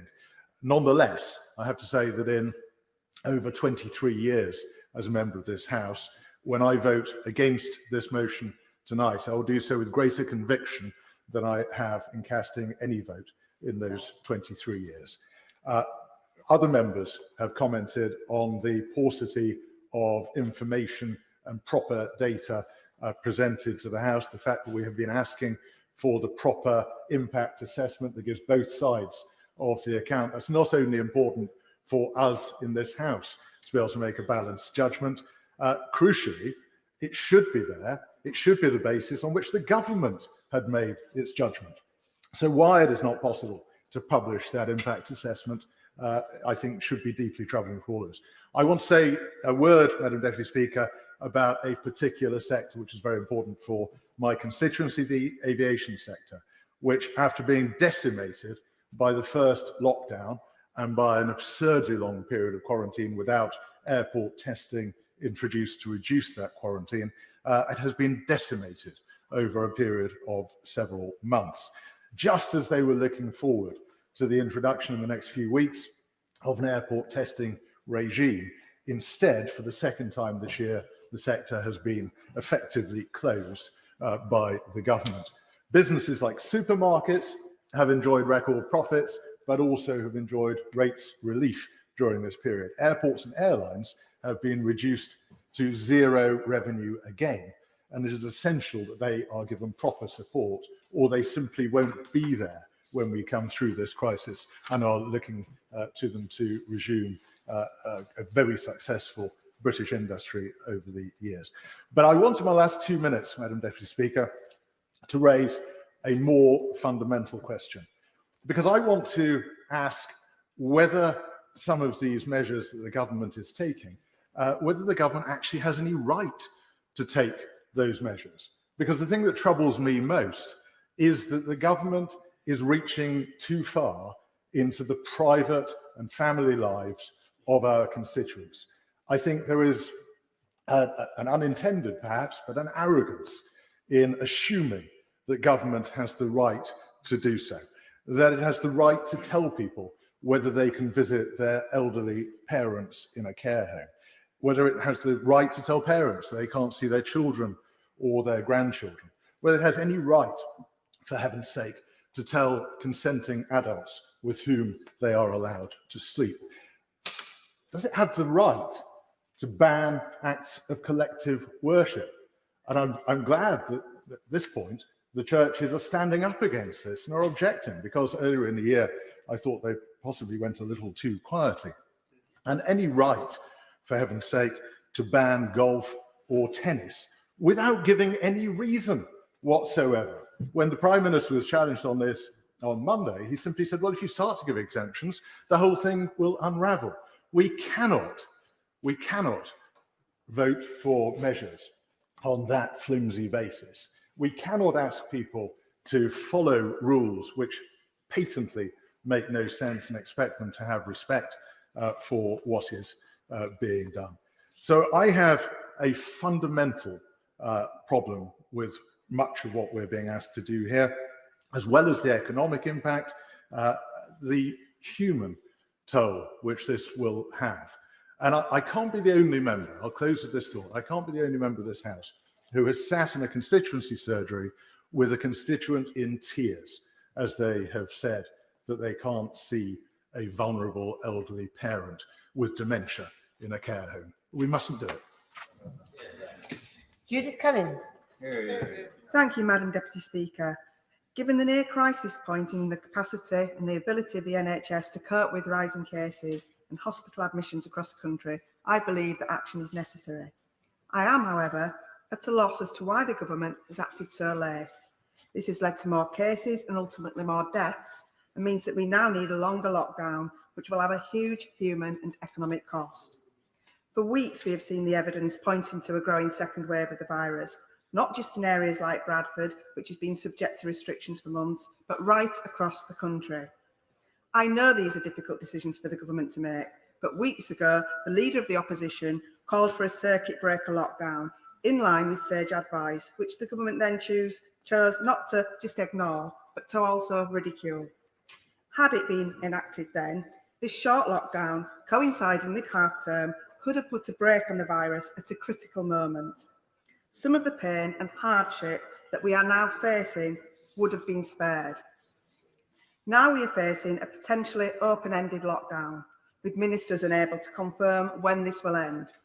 Businesses will be shut for longer, families will be separated, mental and physical health will suffer. The economic cost and the social cost of lockdown has been made worse by the government's failure to act earlier. In West Yorkshire, things have been even more chaotic. The government announced last Thursday that our region would go into Tier 3 from the following Monday. At that point, ministers repeatedly denied that the country was facing a national lockdown. Businesses and families across the region began to prepare for the new restrictions. Yet the very next day, the national lockdown was leaked to the press, and it was announced that West Yorkshire would stay in Tier 2 until the lockdown.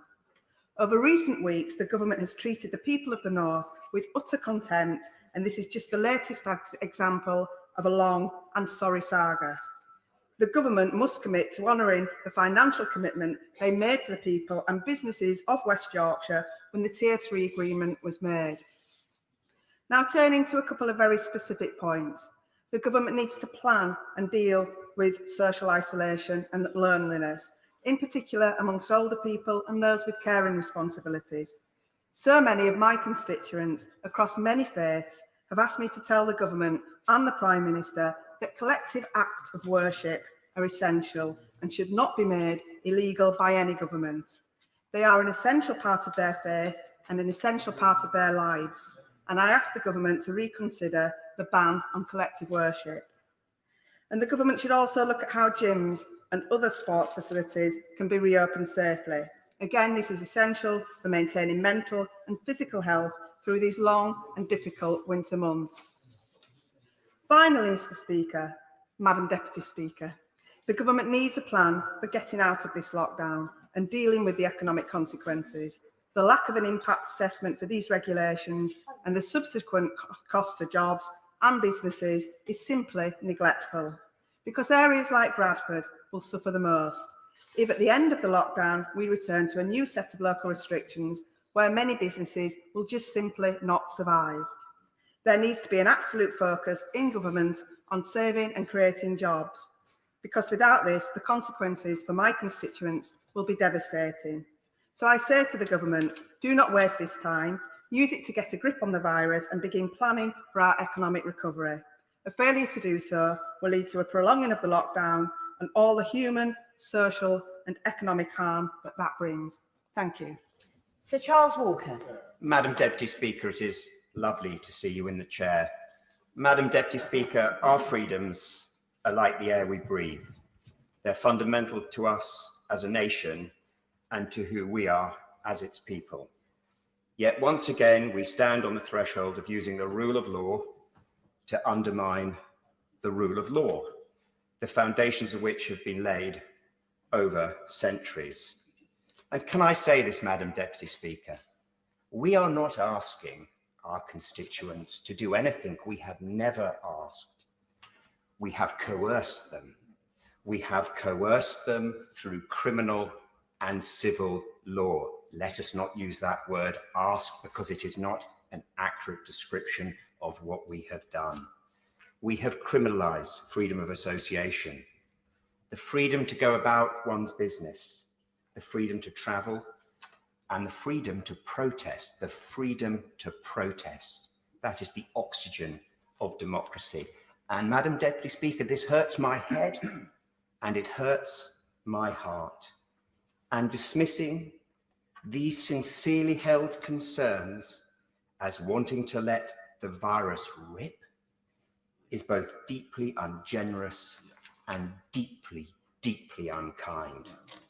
But in responding to that charge, Madam Deputy Speaker, I say, if this Parliament is not the place for disputation, delectable or otherwise, where is this rigour to be found? And I want people to live long lives, full lives, happy lives, myself included. But my mortality, our mortality, is ultimately our contract with our Maker, whereas our fundamental rights are our contract with government. So I will not be supporting this legislation. I think it is terribly unjust and, like my dear friend, in many parts cruel. I will have no part of criminalising parents for seeing their children and children for seeing their parents. No part. This legislation goes against my every instinct, perhaps an instinct even more fundamental than the love and touch of my family. And I am not living in fear of the virus. I will not live in fear of the virus, but I am living in fear of something much darker hiding in the shadows. And, Madam Deputy Speaker, when the sunlight returns, and it will return, I hope it chases those shadows away. But I can't be sure that it will. I cannot be sure. And that is at the heart of my anxiety and the anxiety of so many of the people I represent in this place. Thank you. Matt Rodham. Thank you, Madam Deputy Speaker, and it's a pleasure to be able to contribute this afternoon. Madam Deputy Speaker, we now undoubtedly face a very difficult and indeed challenging situation, and I support the government's approach. Cases of the virus are doubling every few days, and the sheer pace of growth now, it's quite clearly, will outstrip the capacity of the NHS to respond. We cannot ignore the very serious position we now face. These measures, however difficult, are necessary, and indeed other options such as the tiered system have quite clearly now failed. However, although these measures are difficult, they are necessary. Madam Deputy Speaker, I would seek to first pay tribute to all of those who are contributing so bravely in the NHS and other services, our care workers, our NHS workers, key workers, volunteers, and indeed other members of the community. This bravery and determination is impressive, and it's being demonstrated by people who've been through this once already this year, and indeed, in some cases, during the summer and the early autumn as well. I would like to, however, raise a series of very specific points, which I hope the Minister will be able to respond to later. First and foremost, it would have been so much better if the government had acted sooner. The numbers were quite clear, and as my right honourable friend mentioned earlier from the dispatch box, if this action had been taken sooner, lives would have been saved, and indeed the economy protected. And it is worth reflecting on that, and I do hope ministers will reflect quite deeply on this issue and on the delay, which has been so unfortunate. There are a series of specific points I would like to raise, though. First and foremost, I would hope that the Secretary of State for Health will look into this matter. We must fix the test and trace system. It's quite apparent that it is currently failing. There's a low rate of test and trace carrying on compared with the need. In my own area, we've seen some very serious problems, delays to facilities coming to Reading and Woodley. We've also seen a very unfortunate incident in a care home, and I would ask him to look again at whether it's possible to have much greater capacity for testing in care homes, where people are so clearly vulnerable at this, particularly vulnerable at this time, and indeed also to look at the scope for testing, far greater testing across the health and care system, perhaps looking in much greater detail at the scope for testing home visiting staff. I've had constituents raise that with me in some great concern, actually, elderly, vulnerable residents who would be reassured if there was more capacity for testing visitors coming to their homes. There are, however, a number of other measures which I hope the government as a whole will look into. These are mainly economic and social measures, and other members have raised these today. I would particularly like to mention the concerns of many self-employed people. I realise that members across the House share this issue.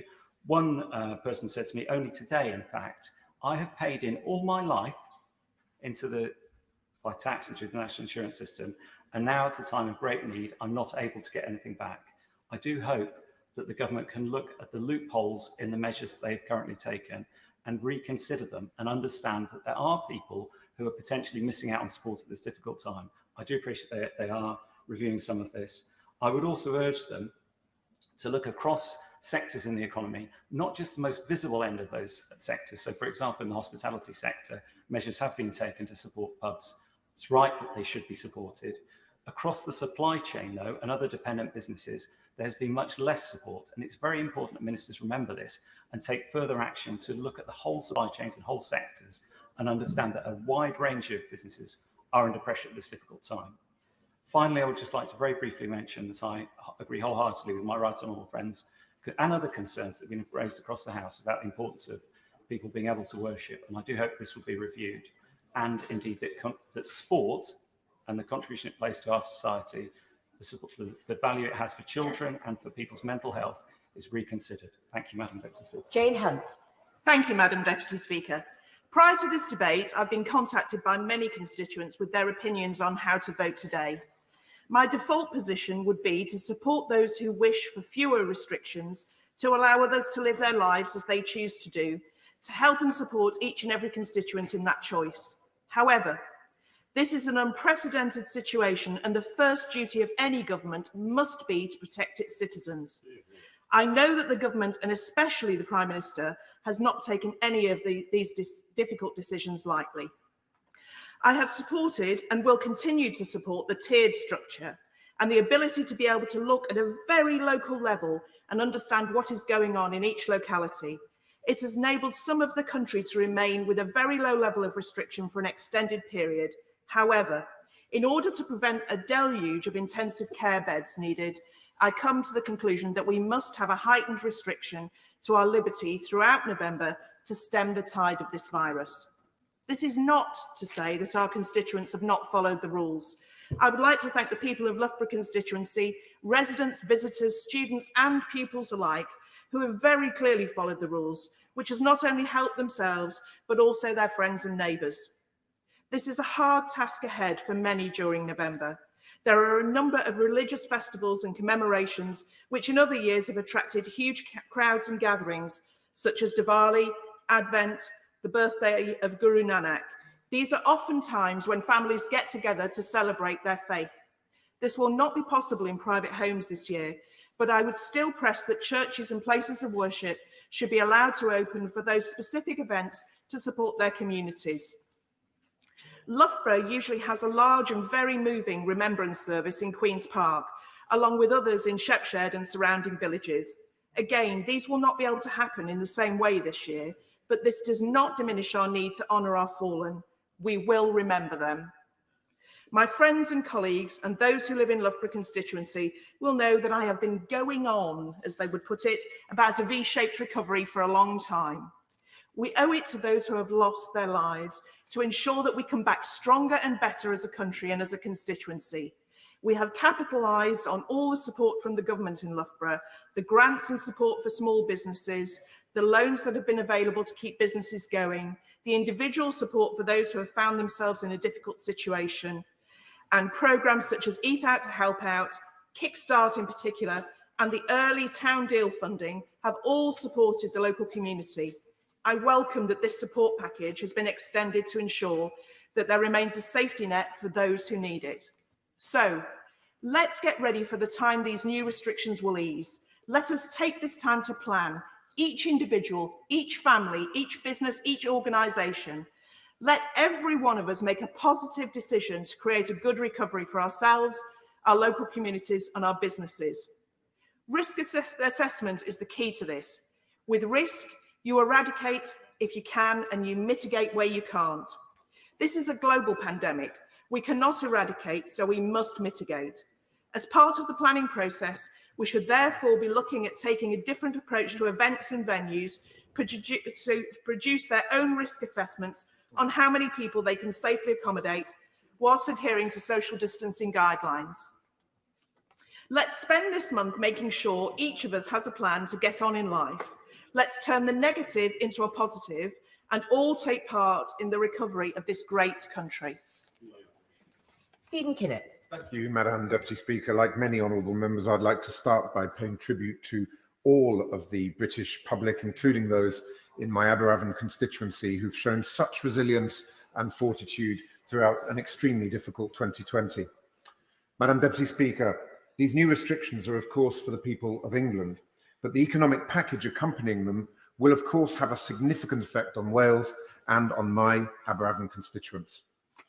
Regrettably, it's become all too evident that the Prime Minister and Chancellor only took decisive action in terms of economic support once London and parts of the South East were put into Tier 2 and then full lockdown.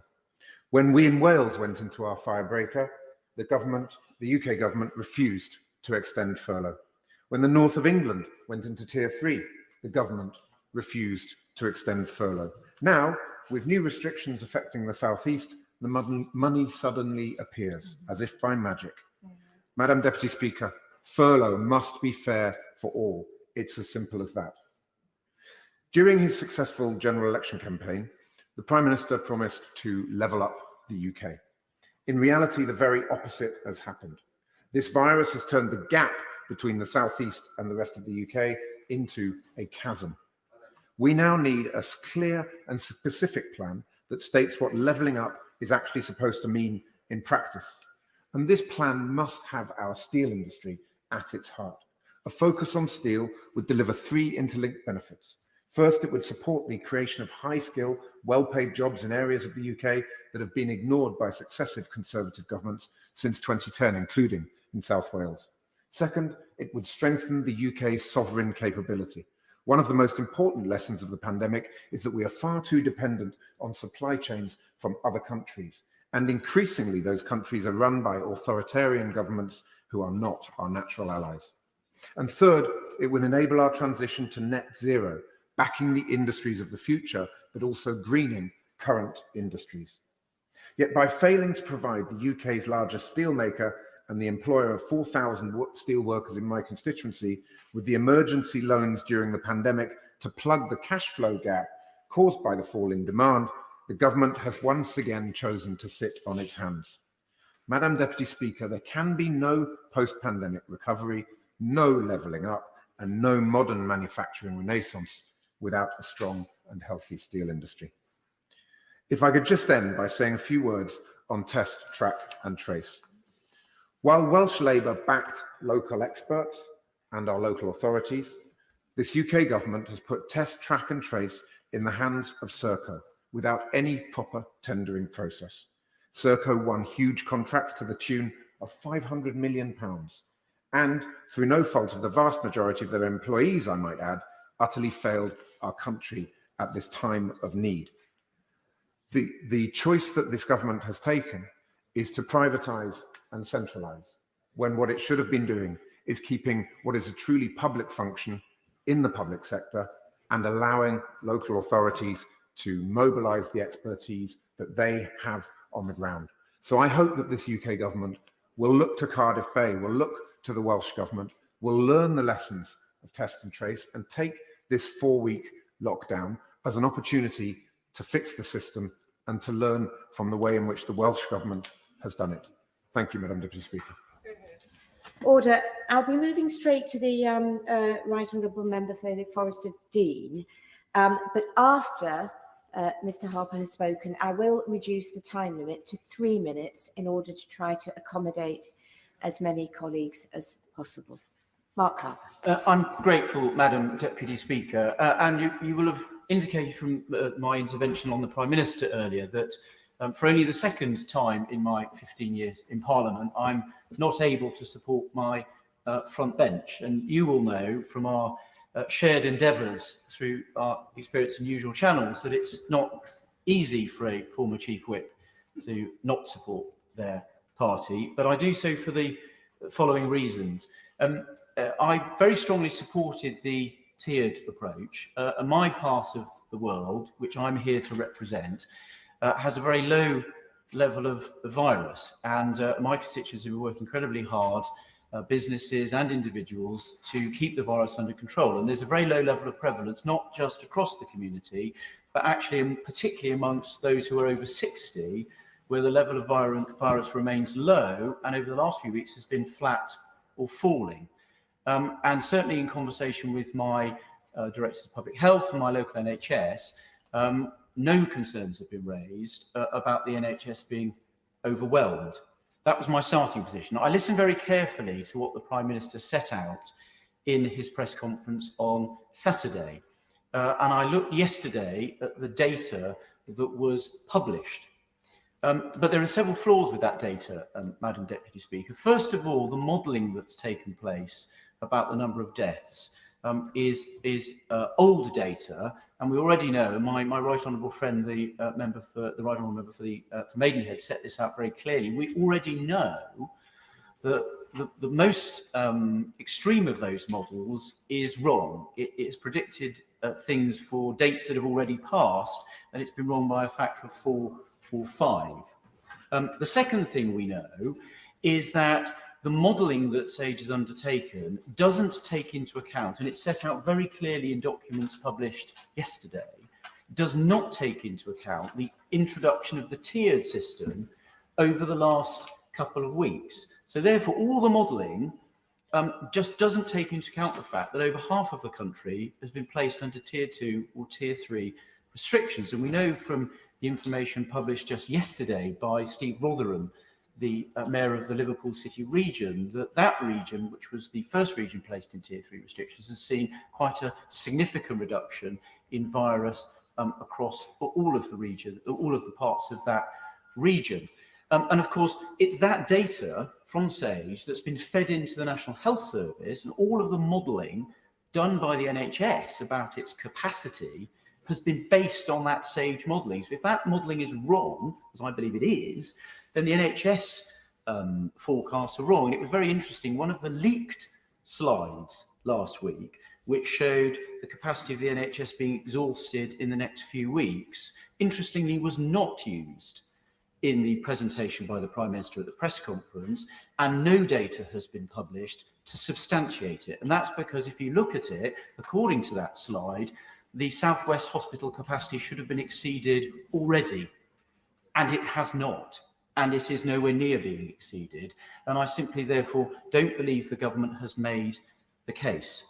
The one further reason for myself is that these regulations also give the power to use reasonable force to enforce them to officers of the state who are not trained to safely use that power. The Secretary of State knows I've raised this on the floor of the House and with him and with his ministers, and I had understood there was a review to be taken place to remove it. That power should only be used by police officers who are properly trained to safely use it. For those reasons, I'm unable to support the government and will be voting against the regulations later today. Tim Farron. Deputy Speaker, my communities in South Cumbria, in the Lakes and the Dales, arguably the worst hit on both counts in terms of our vulnerability economically, with 40% of our entire workforce on furlough at one stage, a six-fold increase in unemployment, and then on the other hand, with an age profile 10 years above the national average, the vulnerability and the potential for fatality in the face of the virus is great. At the same time, we're seeing huge pressure on our local health service, which has done a stunning job over the last 7-8 months, making personal sacrifices in every single department. We see the beginning of signs of being overwhelmed by the virus at this period. Just in the last few days, the North West Ambulance Service urging no one to call 999 unless their call was for a life-threatening emergency. So this is what the government is seeking to prevent, and the greatest threat to our liberty is a threat to our right to life and our access to medical services, which are threatened to be overwhelmed if action isn't taken. Having said that, I am deeply critical of some of the government's approach on this issue, not least on some of the economic areas where there's been a blind spot when it comes to 3 million people, we believe, who have been excluded from any kind of support whatsoever. I think of people who have been self-employed for 18 months or so in my constituency. I think of people running small limited companies, taxi drivers, personal trainers, hairdressers, getting absolutely nothing for 7 or 8 months, or people who just happen to be on the payroll just a day or two too late earlier this spring. Those people who are the backbone of our economy, the entrepreneurs that we need to drive the recovery when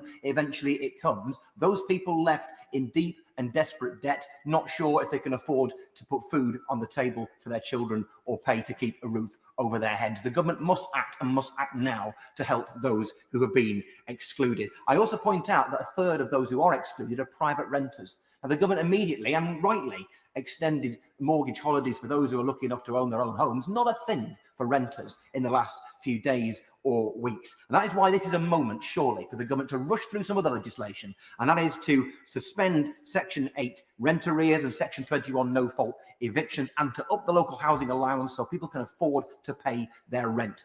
It is essential that we protect the lives and well-beings of all of our constituents and protect them from hardship. And it is above all important that we protect them from the potential of homelessness and indeed destitution. A final word is this, that on the news about the furlough, we're told that people who were laid off prior to the 23rd of September will not be furloughed. I can tell you there are thousands of people in the tourism industry that were laid off because of the hardship that industry is facing. I asked for a package for hospitality and tourism that backdates that further back than the 23rd of September this year, and provides a package of support right the way through to March and to the Easter holidays next year. Salou. 34 years ago, as an otherwise fit and healthy 24-year-old, I was carried out of my home by an ambulance crew with a collapsed lung. I had an emergency operation in the middle of the night. I was frightened, I was worried, I was concerned about many things. Would I live? What would be the impact on my health for the rest of my life? But the one thing I wasn't worried about was that there would be a hospital bed for me. Yesterday in England, 10,971 COVID patients were in our hospitals. That is an increase of 2,376 on the last week. That's an increase of over a fifth. My own hospital, the Luton and Dunstable, tells me that they have much less spare capacity at the moment than they did in April and May during the first lockdown. So the margin for error is very, very small. Madam Deputy Speaker, there are no good choices before any of us. We are being asked to do a horrendous thing today. The impact on jobs, the impact on businesses, the loss of our freedoms, which every one of us who will support the government tonight cherishes just as much as those who will not, are awful things for us to have to do. But against that, we must set lives lost, hospitals turning people away, the lack of treatment for people who are ill or who've had terrible accidents. And I cannot, in all conscience, vote for anything or not support a measure that would allow that situation to happen. I wish this motion was amendable. I think there are things we could do on safe care home visits. As the Second Church Estates Commissioner, of course, I am concerned about the lack of collective worship, and I would say churches have been some of the safest places I have been in recent weeks. I'm concerned about businesses with bills they can't pay. I'm concerned about the events industry, which just somehow seems to have fallen outside so many of the support packages. Whipsnade Zoo in my constituency is a full 600 acres. It can't open, but Kew can. Why not just close the indoor elements of zoos and allow the outdoor to go, to welcome people? Let's make sure we have click and collect for small shops, small independent shops, people doing their Christmas shopping, so they don't lose out, so people can shop safely come the 3rd of December and not have big queues. And let's make sure we don't have huge New Year's Eve crowd celebrations. The most important thing I want to say, though, is enforcement. It's not explaining and educating. The police, councils, shops themselves must do more about people not wearing masks in shops. People should wear masks at work, and it's terrible that only 8 out of 10 people are self-isolating properly. This is a shared responsibility for all of us. Craig McKinley. And Deputy Speaker, I mean, I can fully understand the lure of the precautionary principle that the government has been faced with dreadful scenarios and increasing cases and projections. I can understand that lure of let's do this just in case, let's take no chances. And I certainly do not envy the Prime Minister or any of the Quad Group for their decision.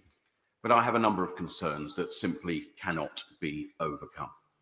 Let us cast our mind forward to the 2nd of December, because I feel we're going to be here again. What will good enough look like that we can unwind? It took 3.5 months last time for us to have a haircut or have our first pint in a pub.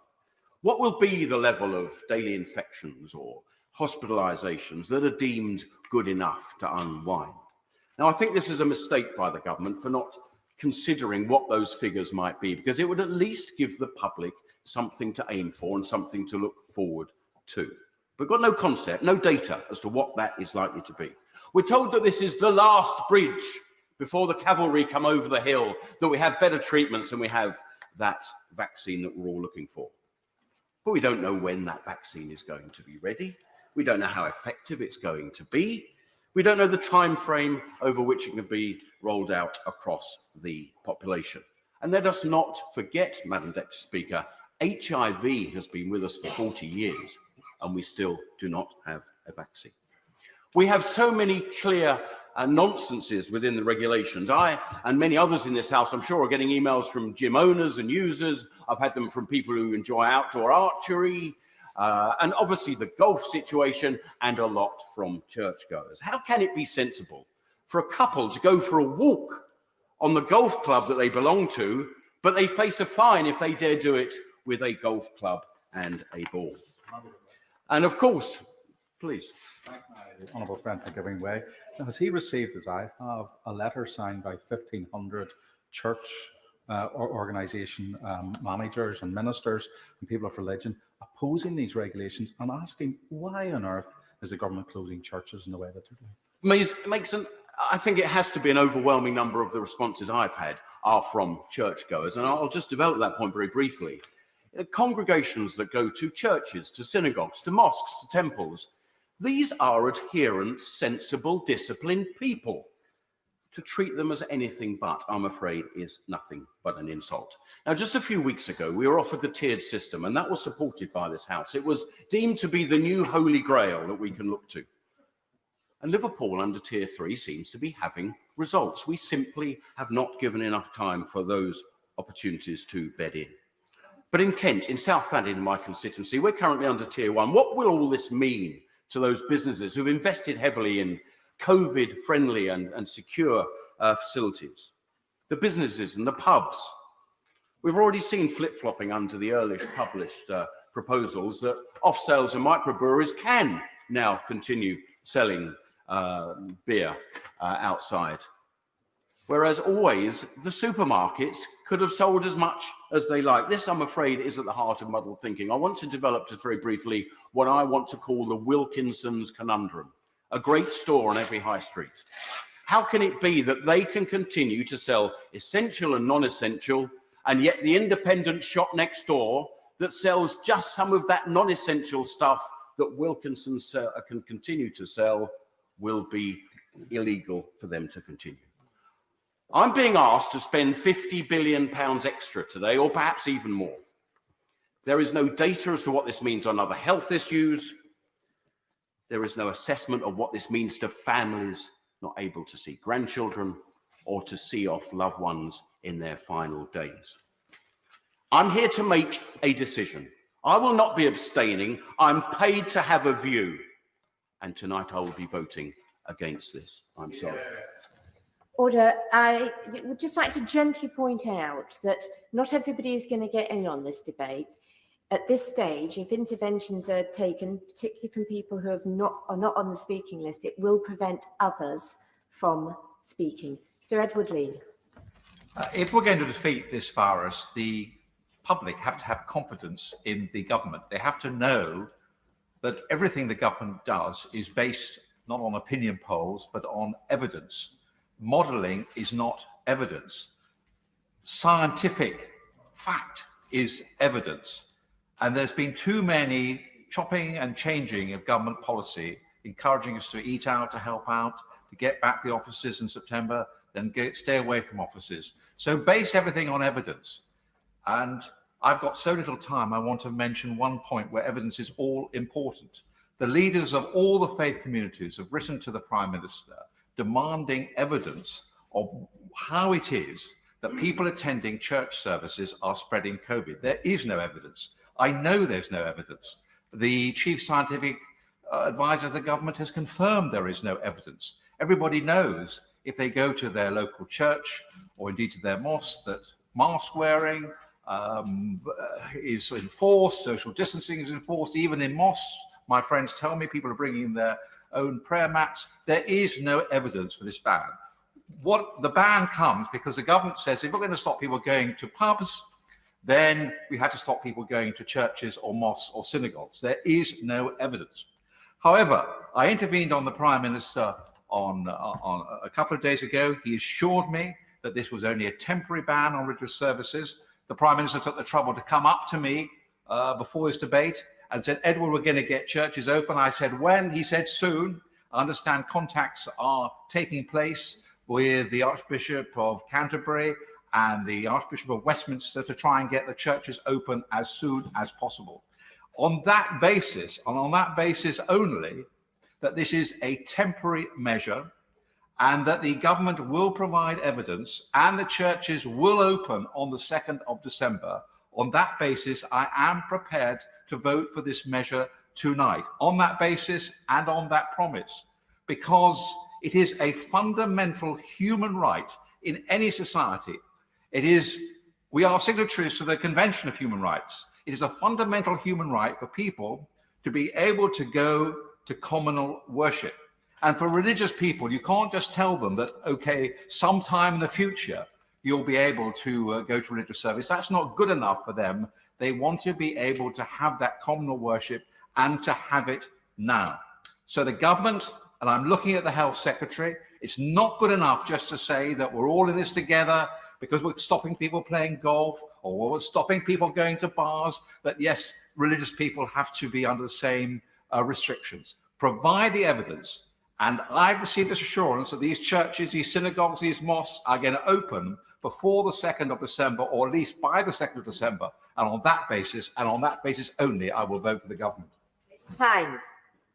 Much, Madam Deputy Speaker. And this is, of course, the eventuality that we all had hoped to evolve. And I personally hate even contemplating curtailment of freedoms in the way that our right honourable friend for Altrincham and Sale West set out. But no responsible government could sidestep what it is faced with. We use this word a lot now in the last few days, the overwhelming of the National Health Service. It is worth just stopping to dwell and think about what that actually means in practice. As our friend from South West Bedfordshire outlined, it means people who need other essential treatments just not being able to get them in the way that we have come to expect. We will always be able to rely on the National Health Service. And of course, this time, unlike the previous lockdown, we are approaching winter with all the stresses and strains on the National Health Service that brings in any case.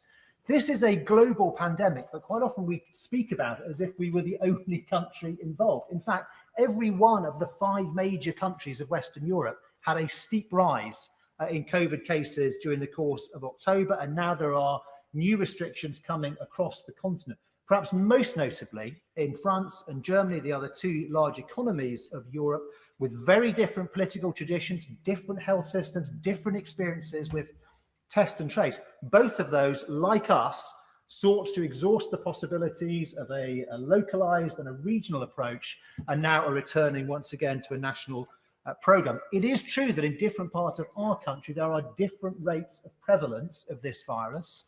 But the trend is upwards pretty much everywhere, with the rate above 1. And as the Prime Minister outlined earlier, of course, you know, when one hospital gets full, they move patients on to another hospital. Staff have to move on in order to shore up the system. Ultimately, we are one nation and we have one national health service. Now, this lockdown is not going to be the same as the previous one. In particular, because education will remain fully open. And I really want to thank the government and welcome that approach. And I acknowledge that to prioritise schooling, that does involve some trade-offs. And therefore, you have to acknowledge that any time that people get together, there is a risk of transmission of this virus. But I would ask for special reconsideration in 2 areas. One is about non-contact outdoor sports, and the second, as so many colleagues, others have mentioned, is about religious services. So obviously not everyone has faith, but for some that do, the solace that they receive from attending church or another place of worship with other people is as important for their mental health as other mental health services, which we rightly prioritise and will keep going come what may. I welcome the business support, and I hope government will also use this time to make sure there are medium-term support packages for the most affected sectors. Nobody wants to be doing this, but I will be backing these measures this evening. Martin Denockley. Thank you, Madam Deputy Speaker. In Huntingdonshire, as of last Friday, we had a very low and stable figure of 58 cases per 100,000, and about half a dozen hospital beds in Hinchinbrook Hospital were occupied by COVID patients. In effect, without lockdown, we would have remained at Tier 1 status. This is of great credit to the caution and sensible behaviour shown by residents locally, and also reflects the excellent local public services and council provision that I'm seeing. If I was to support these further massive restrictions on our liberty and democracy, I would need not only more evidence of their chances of success than I've received to date, but also an understanding as to why Cambridgeshire should be treated in exactly the same way as high-risk areas in the country. One well-respected local family business of some 40 years standing has just contacted me to say that they will not be able to stand a further lockdown.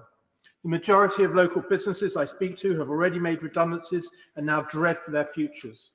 Huntingdonshire has one of the highest proportions of small business ownership in the country, typically without the capital reserves of large corporations. These businesses have done everything they can to stay afloat through finding new markets, through taking up government loans and furlough schemes, and general twisting and turning to do anything and everything to keep their businesses alive.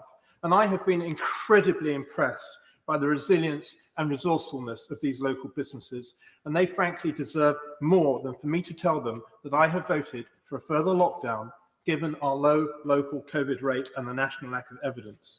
Our local health workers, carers, volunteers have also done a magnificent job, and many lessons have now been learnt that should improve health and care provision with the second wave of the virus. Yes, of course, we need to save the NHS, but this cannot be at the cost of wiping out the economy, without which there will be no money to pay for the NHS. The problem is that we're not getting a weighted assessment of the health costs in the context of all the other costs. When the Allied forces planned D-Day, an assessment of the human and material costs were drawn up before deciding to invade. It would be wrong to say that Churchill and the generals failed to show humanity in their assessment of likely casualties, but they weighed this up against the strategic objective of retaining a democratic European continent. And we now roll from one lockdown to another with no vaccine and no effective track and trace system. We need urgently to consider our weighted strategy, our objectives here, accepting that whatever happens, lockdown or no lockdown, we are ultimately going to have to learn to live with this virus. Thank you, Madam Deputy Speaker. There are three questions here. How did we get into this situation? What do we do about it now? And how do we find our way out of it? And much has been said about whether we should have done this or other things earlier. And when the crisis has passed, then there should be a full and detailed examination of decision-making in response to this pandemic.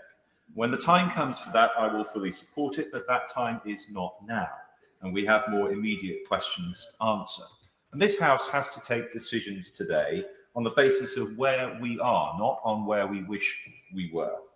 And we have to make those decisions, as so often, on the basis of imperfect information and in the knowledge that all our options will harm someone. And I respect the fact that different members of this House can, for good and decent reasons, come to different conclusions on that. And I don't dispute for a moment the human and financial cost of these measures. But it seems to me that the preponderance of the scientific evidence that we have seen is telling us that if we do not take a decision with damaging consequences, we face an outcome with devastating consequences. And for that reason, I will support these measures today. At times of threat, we act to protect the most vulnerable members of our society, even when it hurts the rest of us. That is who we are as a nation, and whatever else this pandemic changes, it must not change that. But the government's job is not just to react, but also to plan for the future. And on this, I have to say, I do not think the government has said enough. We must now accept the need to live with this virus in the longer term. And it's simply impossible for businesses or individuals to manage their lives if we are to find ourselves continually and unpredictably in and out of lockdown. So these measures may be a short-term strategy, but they cannot be a long-term one. And in a second lockdown, everyone knows it can happen more than once. What's tolerable as a one-off looks less so when it seems like a repeated occurrence. As others have said, lockdown is hard on our mental health, harder still when it's dark and wet outside, and all this, I'm afraid, affects likely compliance with these restrictions. And if people don't comply, the health benefits of a lockdown disappear altogether. So there has to be clarity on how we come out of these restrictions, not just, I'm afraid, on what date the government hopes that we do. So the government must say clearly what objectively we need to see in order to have these restrictions lifted so everyone can see the way out of them as well as the way in. And thereby, I hope, making it more likely that people will comply with them and more likely that they will have their desired effect. Edward Timpson. Madam Deputy Speaker, and as the Prime Minister said earlier, none of us want this, pitting lives against livelihoods, and I would also add the quality of our lives. It's excruciating, it's uncomfortable, and it tugs at our values and sensibilities. But the truth is that it is an invidious conundrum with no good options, as my honourable friend has just said. And we can't escape the fact that these measures that we're voting for this evening will come at a significant cost for many people in our constituencies, including mine of Eddisbury, whether that's social, financial, or from a mental health perspective. And I take a particular interest in the impact it has on children, who we know through the first lockdown have had a whole range of new experiences, not all of them good, that may play out for many years to come. So I also welcome the fact that schools will remain open during the next 4 weeks. I think that is incredibly important for a whole range of reasons. And I would urge every parent to do their bit in making sure that their child gets the education and all the other benefits from the schools remaining open. I would ask my right honourable friend, the Minister, just to clarify that if a child is classified as clinically vulnerable, whether they're still expected to go to school, as I've had some queries about that. But we also know that there is the financial damage that this will cause, the scarring of the economy as it's sometimes known. And I have highlighted, as my right honourable friend will know, and will again in the debate on Monday in Westminster Hall, the wedding industry, as well as pubs, zoos, beauty salons and so on, as we did in the first lockdown. We can't forget that despite the significant package from the Chancellor to support them, that there are still gaps that need to be filled, and they need some hope for the future. But I do understand that the figures, as we can read them, and I would like to see more granular data in the future, are not good to read. Whether that's the number of COVID patients now in hospital and the trajectory that many of our trusts, our hospital trusts, are telling us that they are on. And so we do need to act, and I will be supporting the measures this evening to do that. But I would urge my right honourable friend, as has been mentioned by other members, that we do need to, as part of this, make sure we don't end up in a vicious cycle of lockdowns, which will do more and more damage as we still try and control the virus. So we do need a plan for how we can live with it in the longer term. What we do next to once we've reduced the R number below 1, to keep it there so that we can continue to reopen the economy, but most of all to give Eddisbury residents and businesses the normality, the certainty and the hope that they crave. Stephen Hammond. Thank you, Madam Deputy Speaker. When we entered lockdown in March, none of us could be sure how long the measures would be necessary then, or indeed what would be necessary in the future. But we accepted the privations and the limitations on our life to defeat the virus. But we very quickly realised we wouldn't return to normal. We grieved the loss of life and we grieved the loss of livelihoods as well. So it is with a heavy heart that a lot of us have got to contemplate what we're contemplating in this House today. But it is clear, isn't it, that if we look at what many of our constituents are telling us to do, I've only had 2 constituents write to me and say I should support the government tonight, and I have a responsibility to those constituents. But we as members of Parliament have a greater responsibility as well. We have a responsibility to our constituents, we have a responsibility to our country.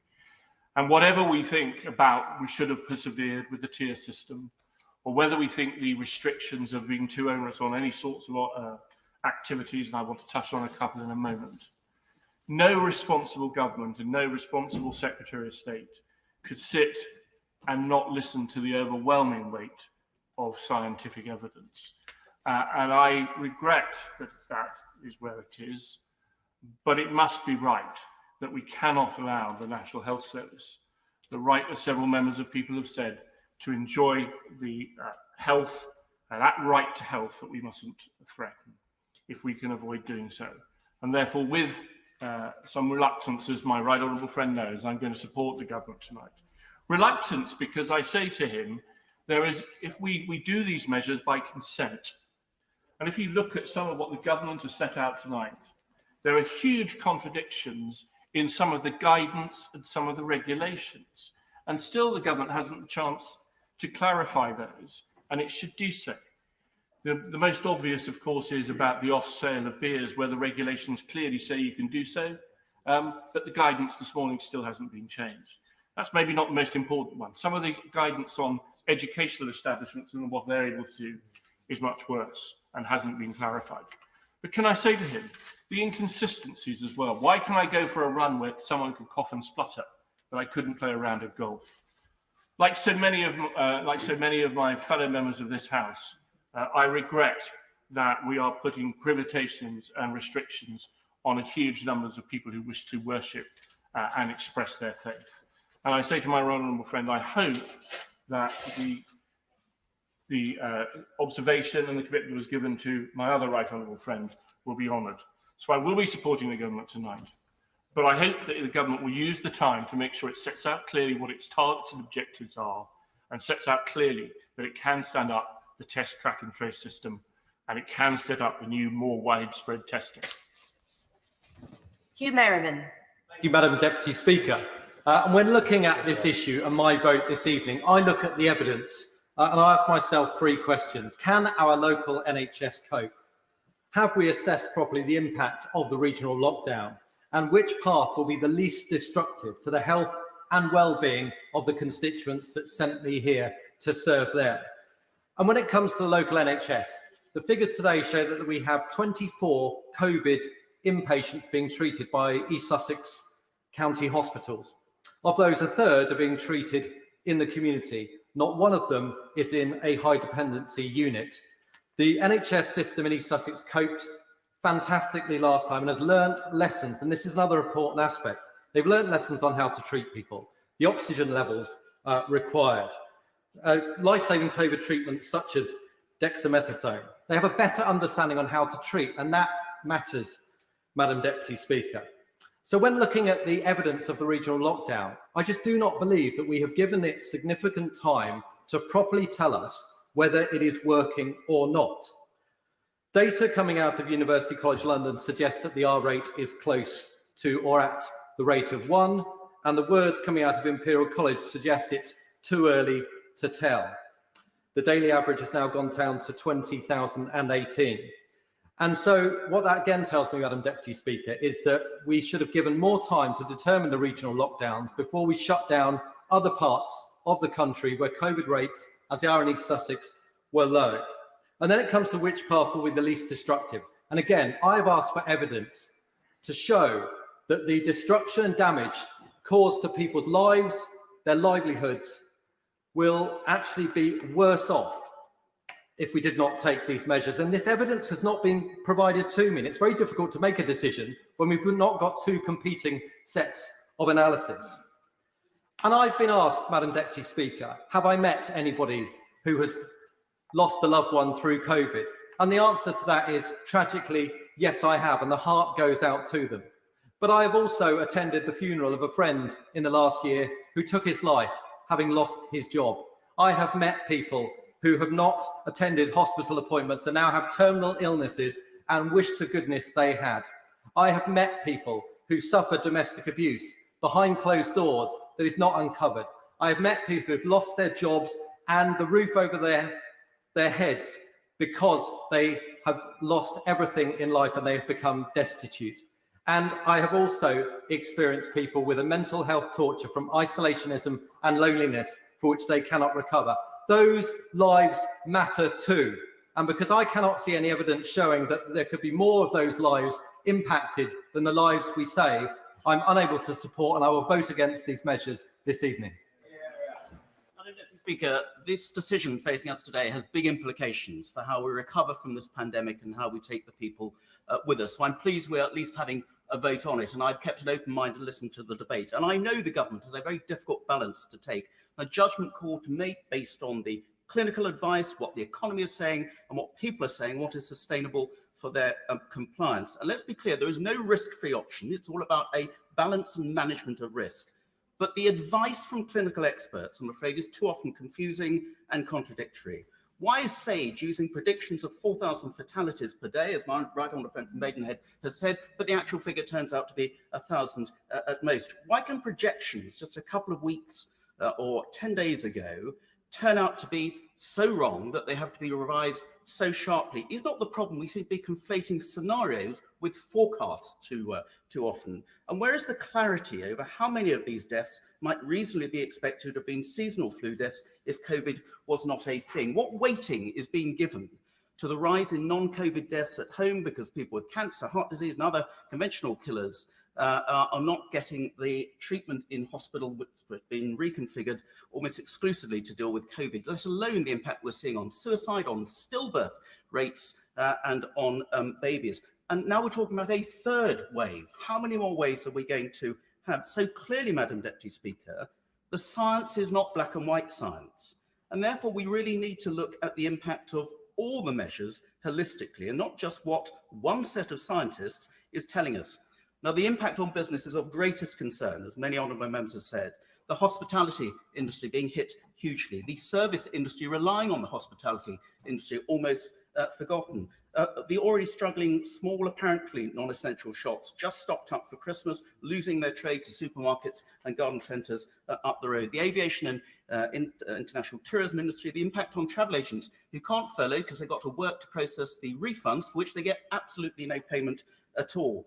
Madam Deputy Speaker, for many, this is economic death by 1,000 cuts, a salami slicing of business, and the resulting redundancies and bankruptcies, reduced wages will affect the livelihoods and lives of so many of our constituents. At the very least, we should have an economic audit of the impact of lockdown, which feeds into and challenges the scientific advice. And the other crucial factor is what people are prepared to accept and follow, and that is linked to confidence in the explanations which they are being given. And when you see apparent contradictions like go and exercise, but you can't play golf, you can't play tennis, children can't exercise outside, you can't go to church, then clearly when logic is not being applied to those, people's confidence is trashed. National lockdown is a big step. The science for it is questionable. The business case against it is overwhelming. Why are we doing it at this stage before we've seen the effects of regional lockdowns? So for me, Madam Deputy Speaker, the case is not proven, the measures proposed are not proportionate, and I can't vote for them. Madam Deputy Speaker, I don't know whether it's a pleasure or with huge difficulty I follow those two very powerful speeches from my neighbours down in the southeast, the member for Bexhill and Battle and the member for East Worthing and Shoreham. Like most people in this chamber, this has been an agonising decision, but it hasn't been made easy by the government or the front bench. By putting forward data that has inconsistencies, by putting forward data that has inflated projections, it's been incredibly hard in constituencies like mine, which are very rare near the R rate of 1, to explain to them why we need to go into a national lockdown. Many of us fought for the right to have this debate and this vote. The right thing to do by the front bench would have been to share the data that they have that enables them to make those decisions, to share them with us, so we could argue with them amongst our constituencies up and down the country instead of spending all of our time trying to argue with the government and get hold of the data in the first place. As the member for Bexhill and Battle has already laid out, in the southeast it's a very different picture. We don't have a huge amount of infection rates, we don't have a huge number of beds overtaken by COVID patients, and all of our local health practitioners are explaining to us that that won't be the case either for many months down the line. So I would have preferred to have seen the tier system. I would have preferred to see the tier system play out for a period of time and to see how it was working. But I keep being told that we need a national decision, a national endeavour. It is one national health service, and that the Prime Minister has no other choice but to put us into a national lockdown. So I will be reluctantly supporting the government tonight, but with a caveat. I'm putting the Minister and the government on 28 days' notice. They've had many months, but now, over that short period, they need to put in place a public health strategy that works for the whole country, not just for the North and the Midlands, but for me, in Wilden, that means taking care of the most vulnerable. That's people in my care homes. If we can test, track and trace in Liverpool, I want the same applied to family members who wish to visit their members in care homes. I'm still hearing from my care home staff that they can't get hold of tests, and when they do, they're never returned in decent time. And we need real financial analysis of the decisions that we're taking. When people lose their jobs, they lose their security, they lose their homes, it impacts their mental health. It's just more than a job, it's everything else as well. In a short period of time, I just want to raise a point that's been made by many members already. I feel that we are overstepping the mark as a country, as a government, as the Conservative Party, by putting down legislation how people live their lives in their private homes. That is not a space we should enter easily. And in my experience, when men, institutions and governments get hold of that power, they give it up very reluctantly. Madam Deputy Speaker, there have been many powerful contributions today, not least by my predecessor, my honourable friend for Wealden and others, stressing the importance of liberties, lives and livelihoods in these difficult decisions the government is taking. The argument for the 28-day lockdown too hinges on the capacity and resources of the NHS and the threat nationwide of our hospitals not being able to cope in the season most favourable for the spread of this virus. The national data is convincing and the international evidence compelling, but at a local level, it varies. So my neighbour, the Right Honourable Member for the Forest of Dean, has made the case that it is hard to support restrictions on the lives, livelihoods and liberties of his constituents, given the relatively low numbers of COVID patients there. But the argument that persuades me is that no area ultimately is an island. Those who live in Gloucestershire, whether in the rural or the towns, all depend on the Gloucester Royal Hospital in my constituency for E&A treatment of this virus.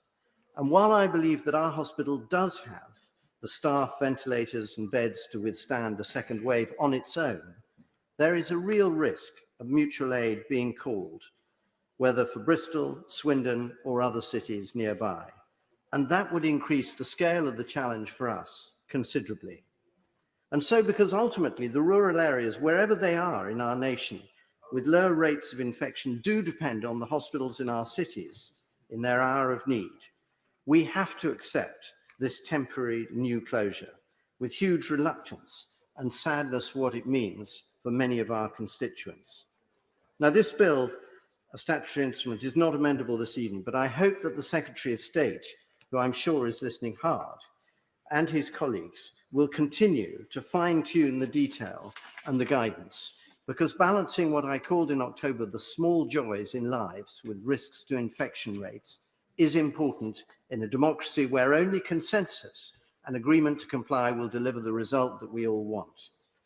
The letter in this context from the leaders of all the major faiths is the single largest plea in numbers of lives and well-being touched. The voices supporting visits to care homes, gyms and other things precious to constituents are also important, within an acceptance of the second lockdown, and these voices must be heard. In cities like ours, with a cathedral, dozens of churches, a handful of mosques, and adherents of the Hindu, Jewish, and Sikh faiths as well, the freedom to pray is welcome, but the freedom to worship together is one I strongly support, and I urge the Prime Minister to ensure this come back with a return to local tiers on December the 2nd. Steve Baker. These are extreme measures for extreme times. I think I found myself agreeing with every word of what my right honourable friends for Altrincham, Sale West and Broxbourne said, but I have forced myself against my instincts to confront the reality of the government's arguments, and I want to say a big thank you to the Secretary of State and to the Prime Minister for giving me a privileged opportunity to take scientists into Number 10 to interrogate the data. I confess it was as a red team, as I said in public. I was rather hoping that we would take the wheels off the data and thereby stop this lockdown altogether. And I'm sorry that that has not been possible. The best argument for the government's policy is the one I put in a Telegraph article earlier, the argument that with an R above 1, perhaps to 1.5, from which is, a level, it's easier to suppress to 1.5 than below 1, I understand. But the best argument is that with that plateauing phenomenon, you get intolerable pressure on the NHS. And because Professor Whitty had to, if not correct, then clarify the record of what he said yesterday to the Select Committee, I went back to see what my right honourable friend said to me about Liverpool's cases when I intervened on him Monday, I think. And I pay tribute to him because on this complex subject, he did not get it wrong. He got it right. I've checked very carefully and I'm sure he got it right. But the reality is that there are different data sets. If we look at what Professor Tim Spector said, he tweeted out further evidence today from our Zoe CSS survey that we've passed the peak in the second wave of new cases in the UK. There'll be a 4-week lag before this is seen in a decline to deaths and 1 to 2 weeks in hospitalisation. The R value is close to 1 in most areas now. But the point I want to make is this: the government's strategy, as advocated by some of the best scientists, it's been my privilege to meet them, relies upon a bet that science will deliver vaccines, improved testing, improved treatments. And I'm delighted that people are optimistic about it. But I'm being asked now to impose the most enormous costs on my constituency and on my country on a bet about science delivering in an environment where there are contested data sets, including a data set which suggests R going below 1. And I'm not able to do it. It's with a heavy heart and many misgivings that I will be voting no tonight. And I really wish I had the clarity on either side of the argument, which is occasionally held and expressed in this House and much more routinely expressed outside. I want to make a point about compliance. If we have this lockdown and it's not complied with, it will be a disaster. We can have no more innovative eye test procedures in the course of this lockdown. There must be compliance and a good example set. In 28 days, I will not behave in the way I have this week. I'll continue to behave responsibly in working with the government, but there will be no equivocation about my views in 28 days. We've got to learn to live with this virus, deliver on the new science, reform expert advice, reform modelling, and improve standards in government so that never again do we see a model like this, which evaporates like morning mist under the sunlight of close inspection. Dr. Luke Evans. Thank you, Madam Deputy Speaker. And 48 hours ago, I came to the House and asked them to sharpen the axe with regards to the measures being put in place. Today, the House will decide whether to use that axe. This is a Rubicon moment with a national Sophie's choice.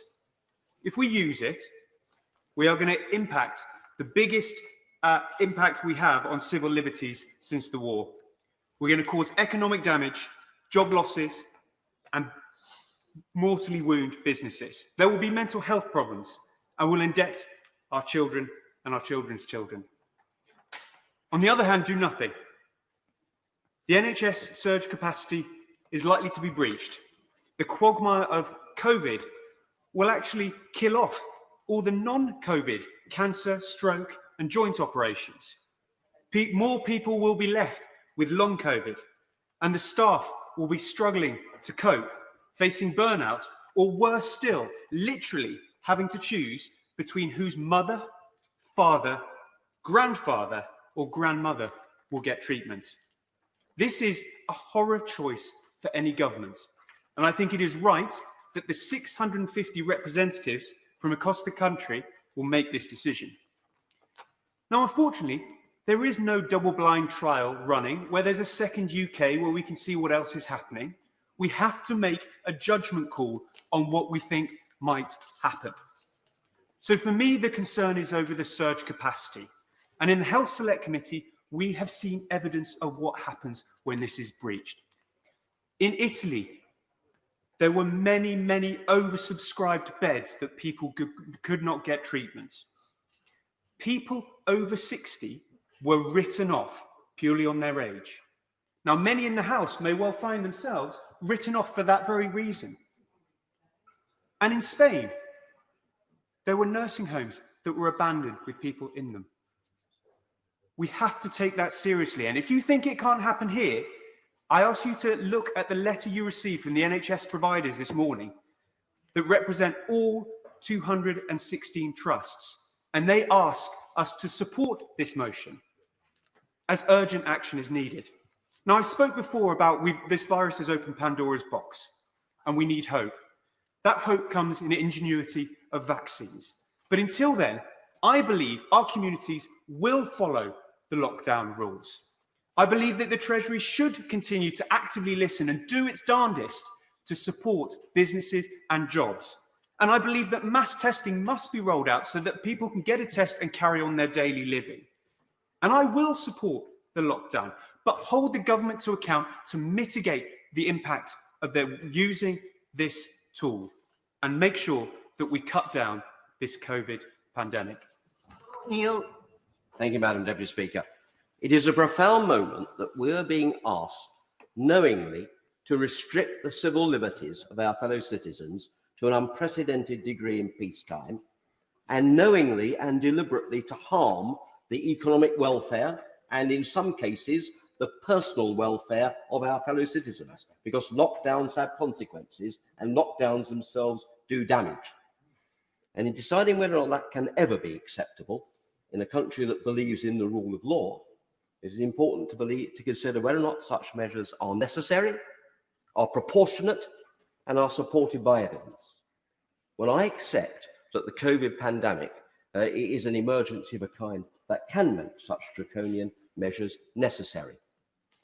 I regret to say, however, that I do not believe that the measures set out in these regulations are either proportionate or based upon the evidence. I don't doubt the Secretary of State and the government's good intentions, but the details of the measures go beyond that which are appropriate, it seems to me, to achieve the objective that is set out. And I think we could refer perhaps to the Bingham Centre for the Rule of Law's briefing and the reference there to the late Sir John Laws and his description of doing that, the minimum which is necessary, in effect, to achieve the objective with the minimum intrusion upon civil liberties. I'm afraid some of the measures here go beyond that. There is no scientific basis for the banning of non-contact outdoor sports. There is no scientific basis for treating grassroots football and community sport differently to elite sports in those fields.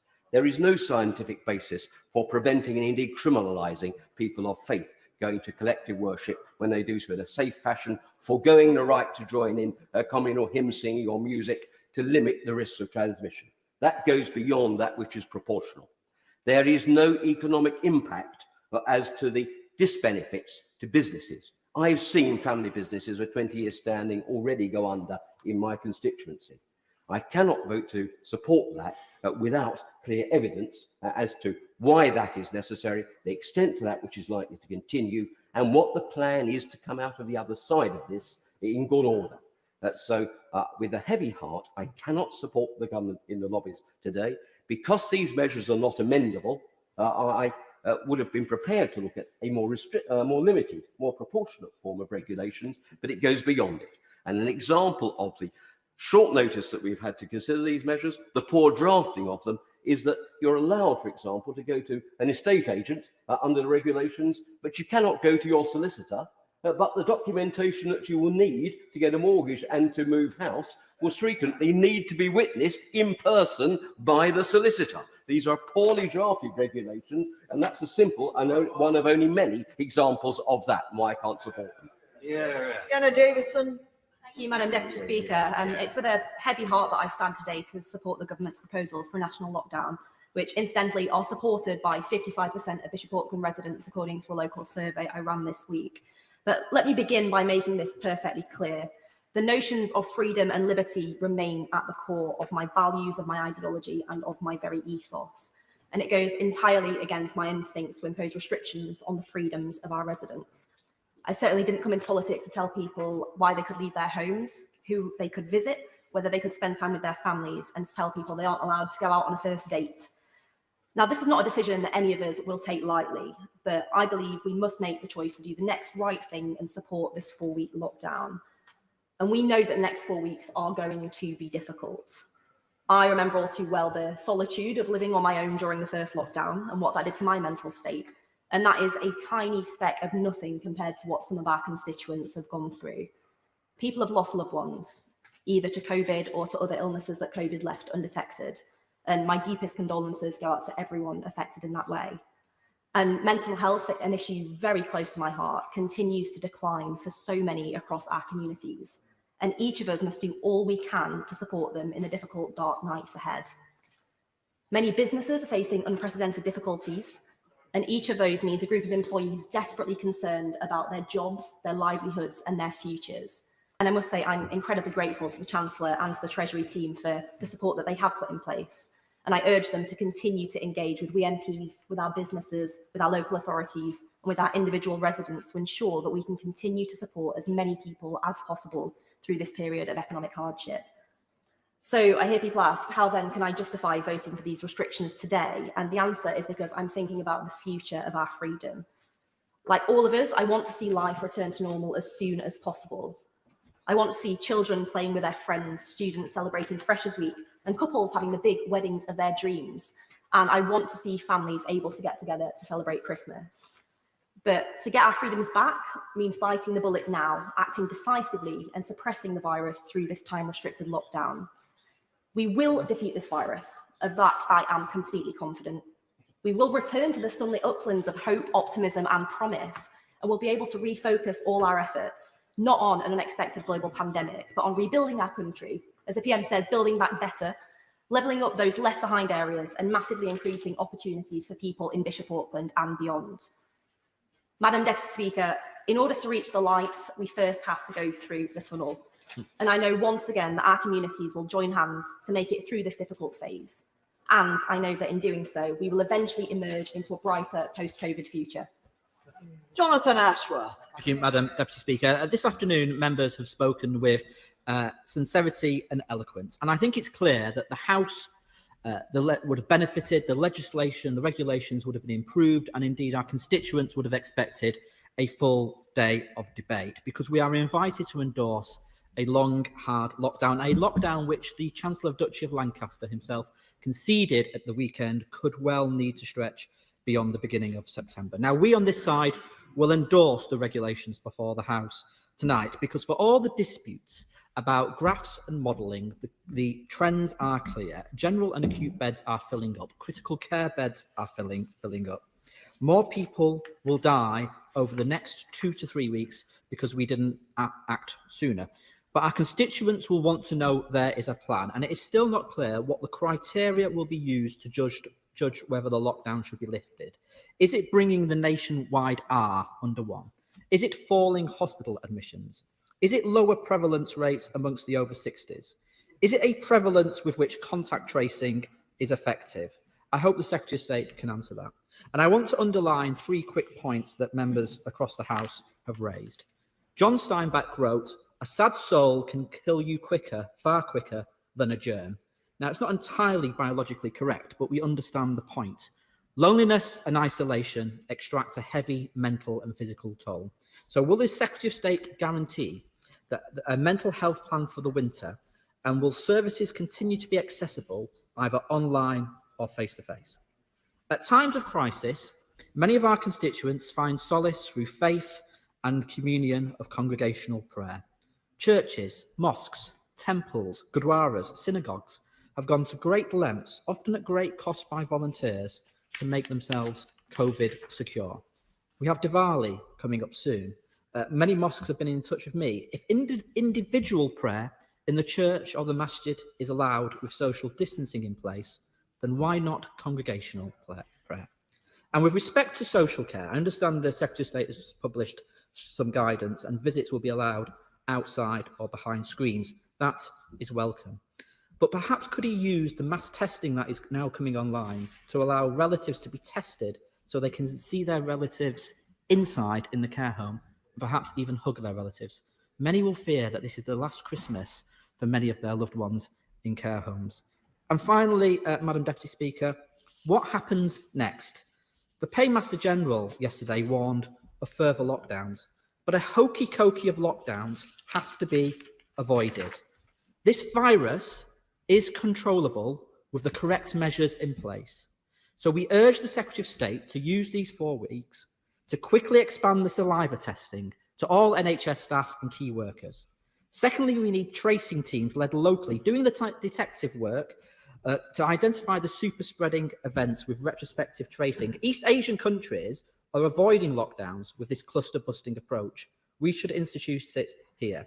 We need decent sick pay and support for those isolating, and we need to improve ventilation systems in public buildings. And finally, we need a plan for Christmas. When the lockdown ends, thousands of students will be travelling the country to go home. What is the government's plan to keep us safe through the Christmas and New Year period?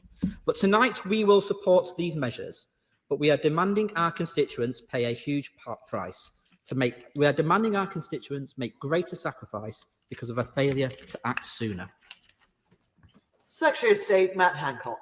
Thank you very much, Madam Deputy Speaker. And these measures that we've just debated are indeed extraordinary measures in response to an extraordinary threat, nor should they, to this House.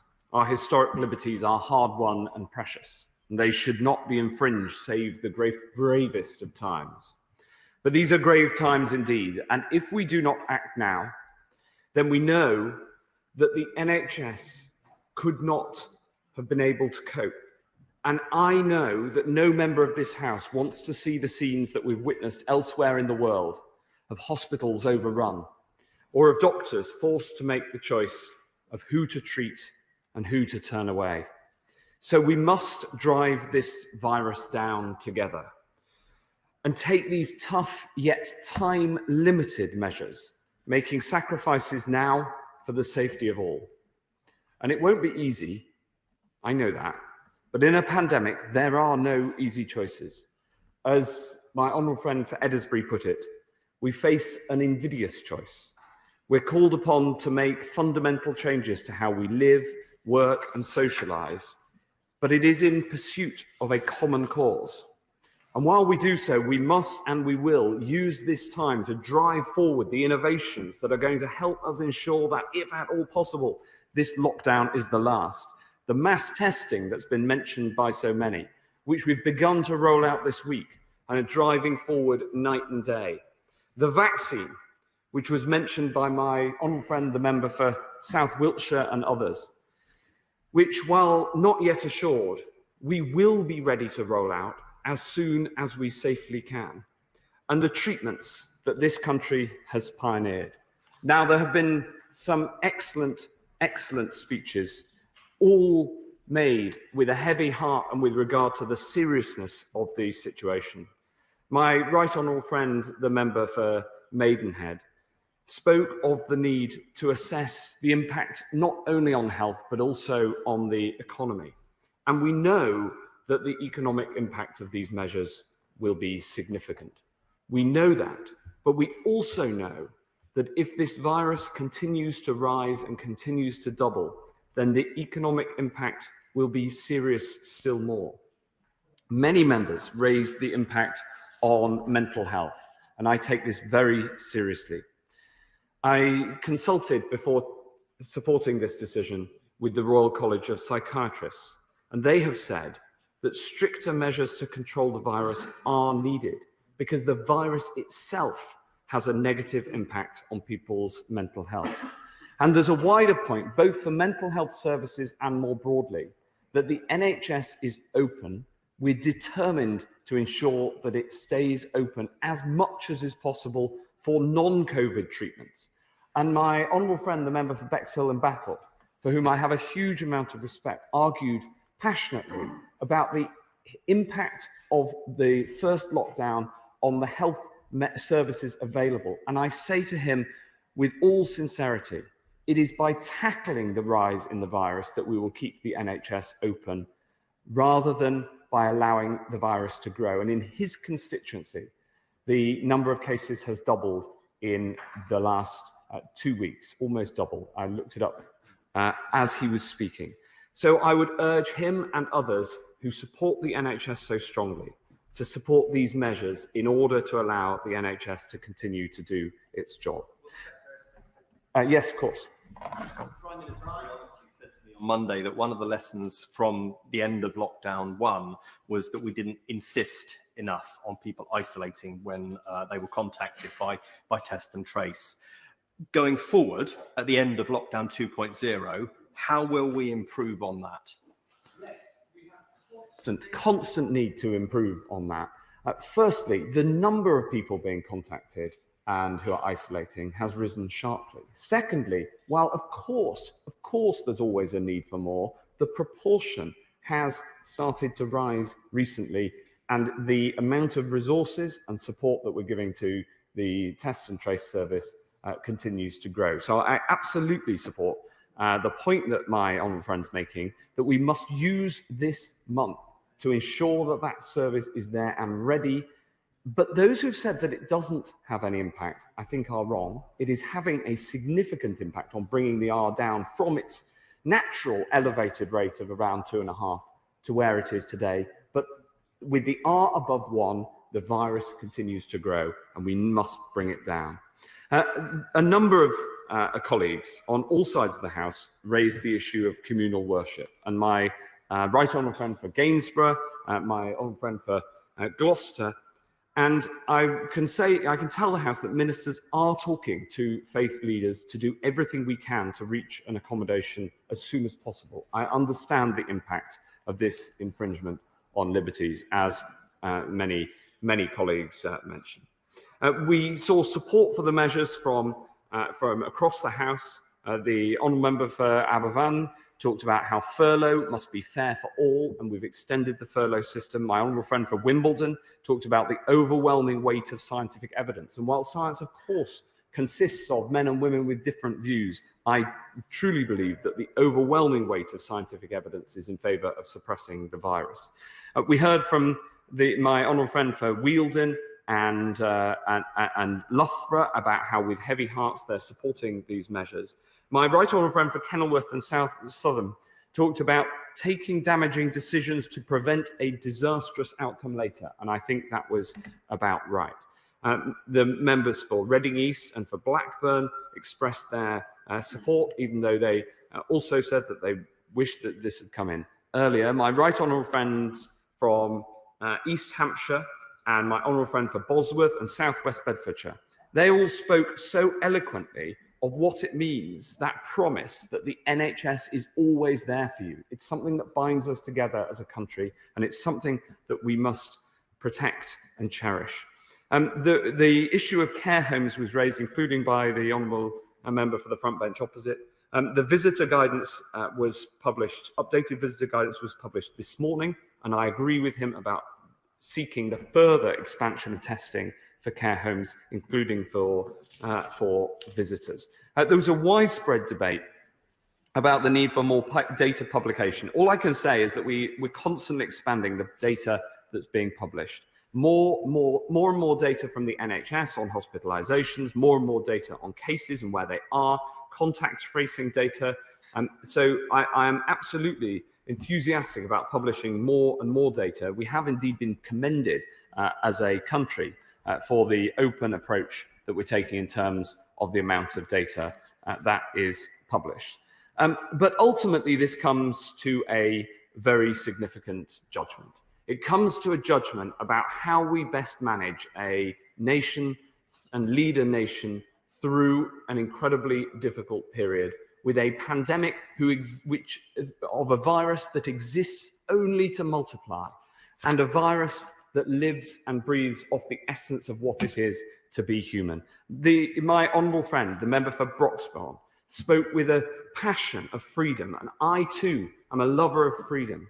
But I also care about protection, and it is the combination of the two that we must balance and address. So, Madam Deputy Speaker, in ordinary times, these measures would be unimaginable.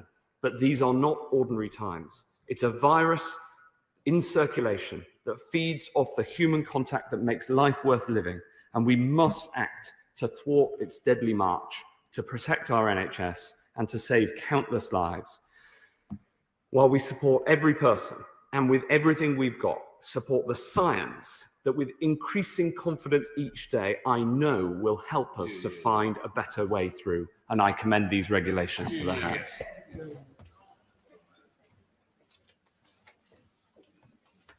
Order. The question is, as on the order paper. As many as that opinion say aye. Aye. Of the contrary, no. No. Division, clear the lobby.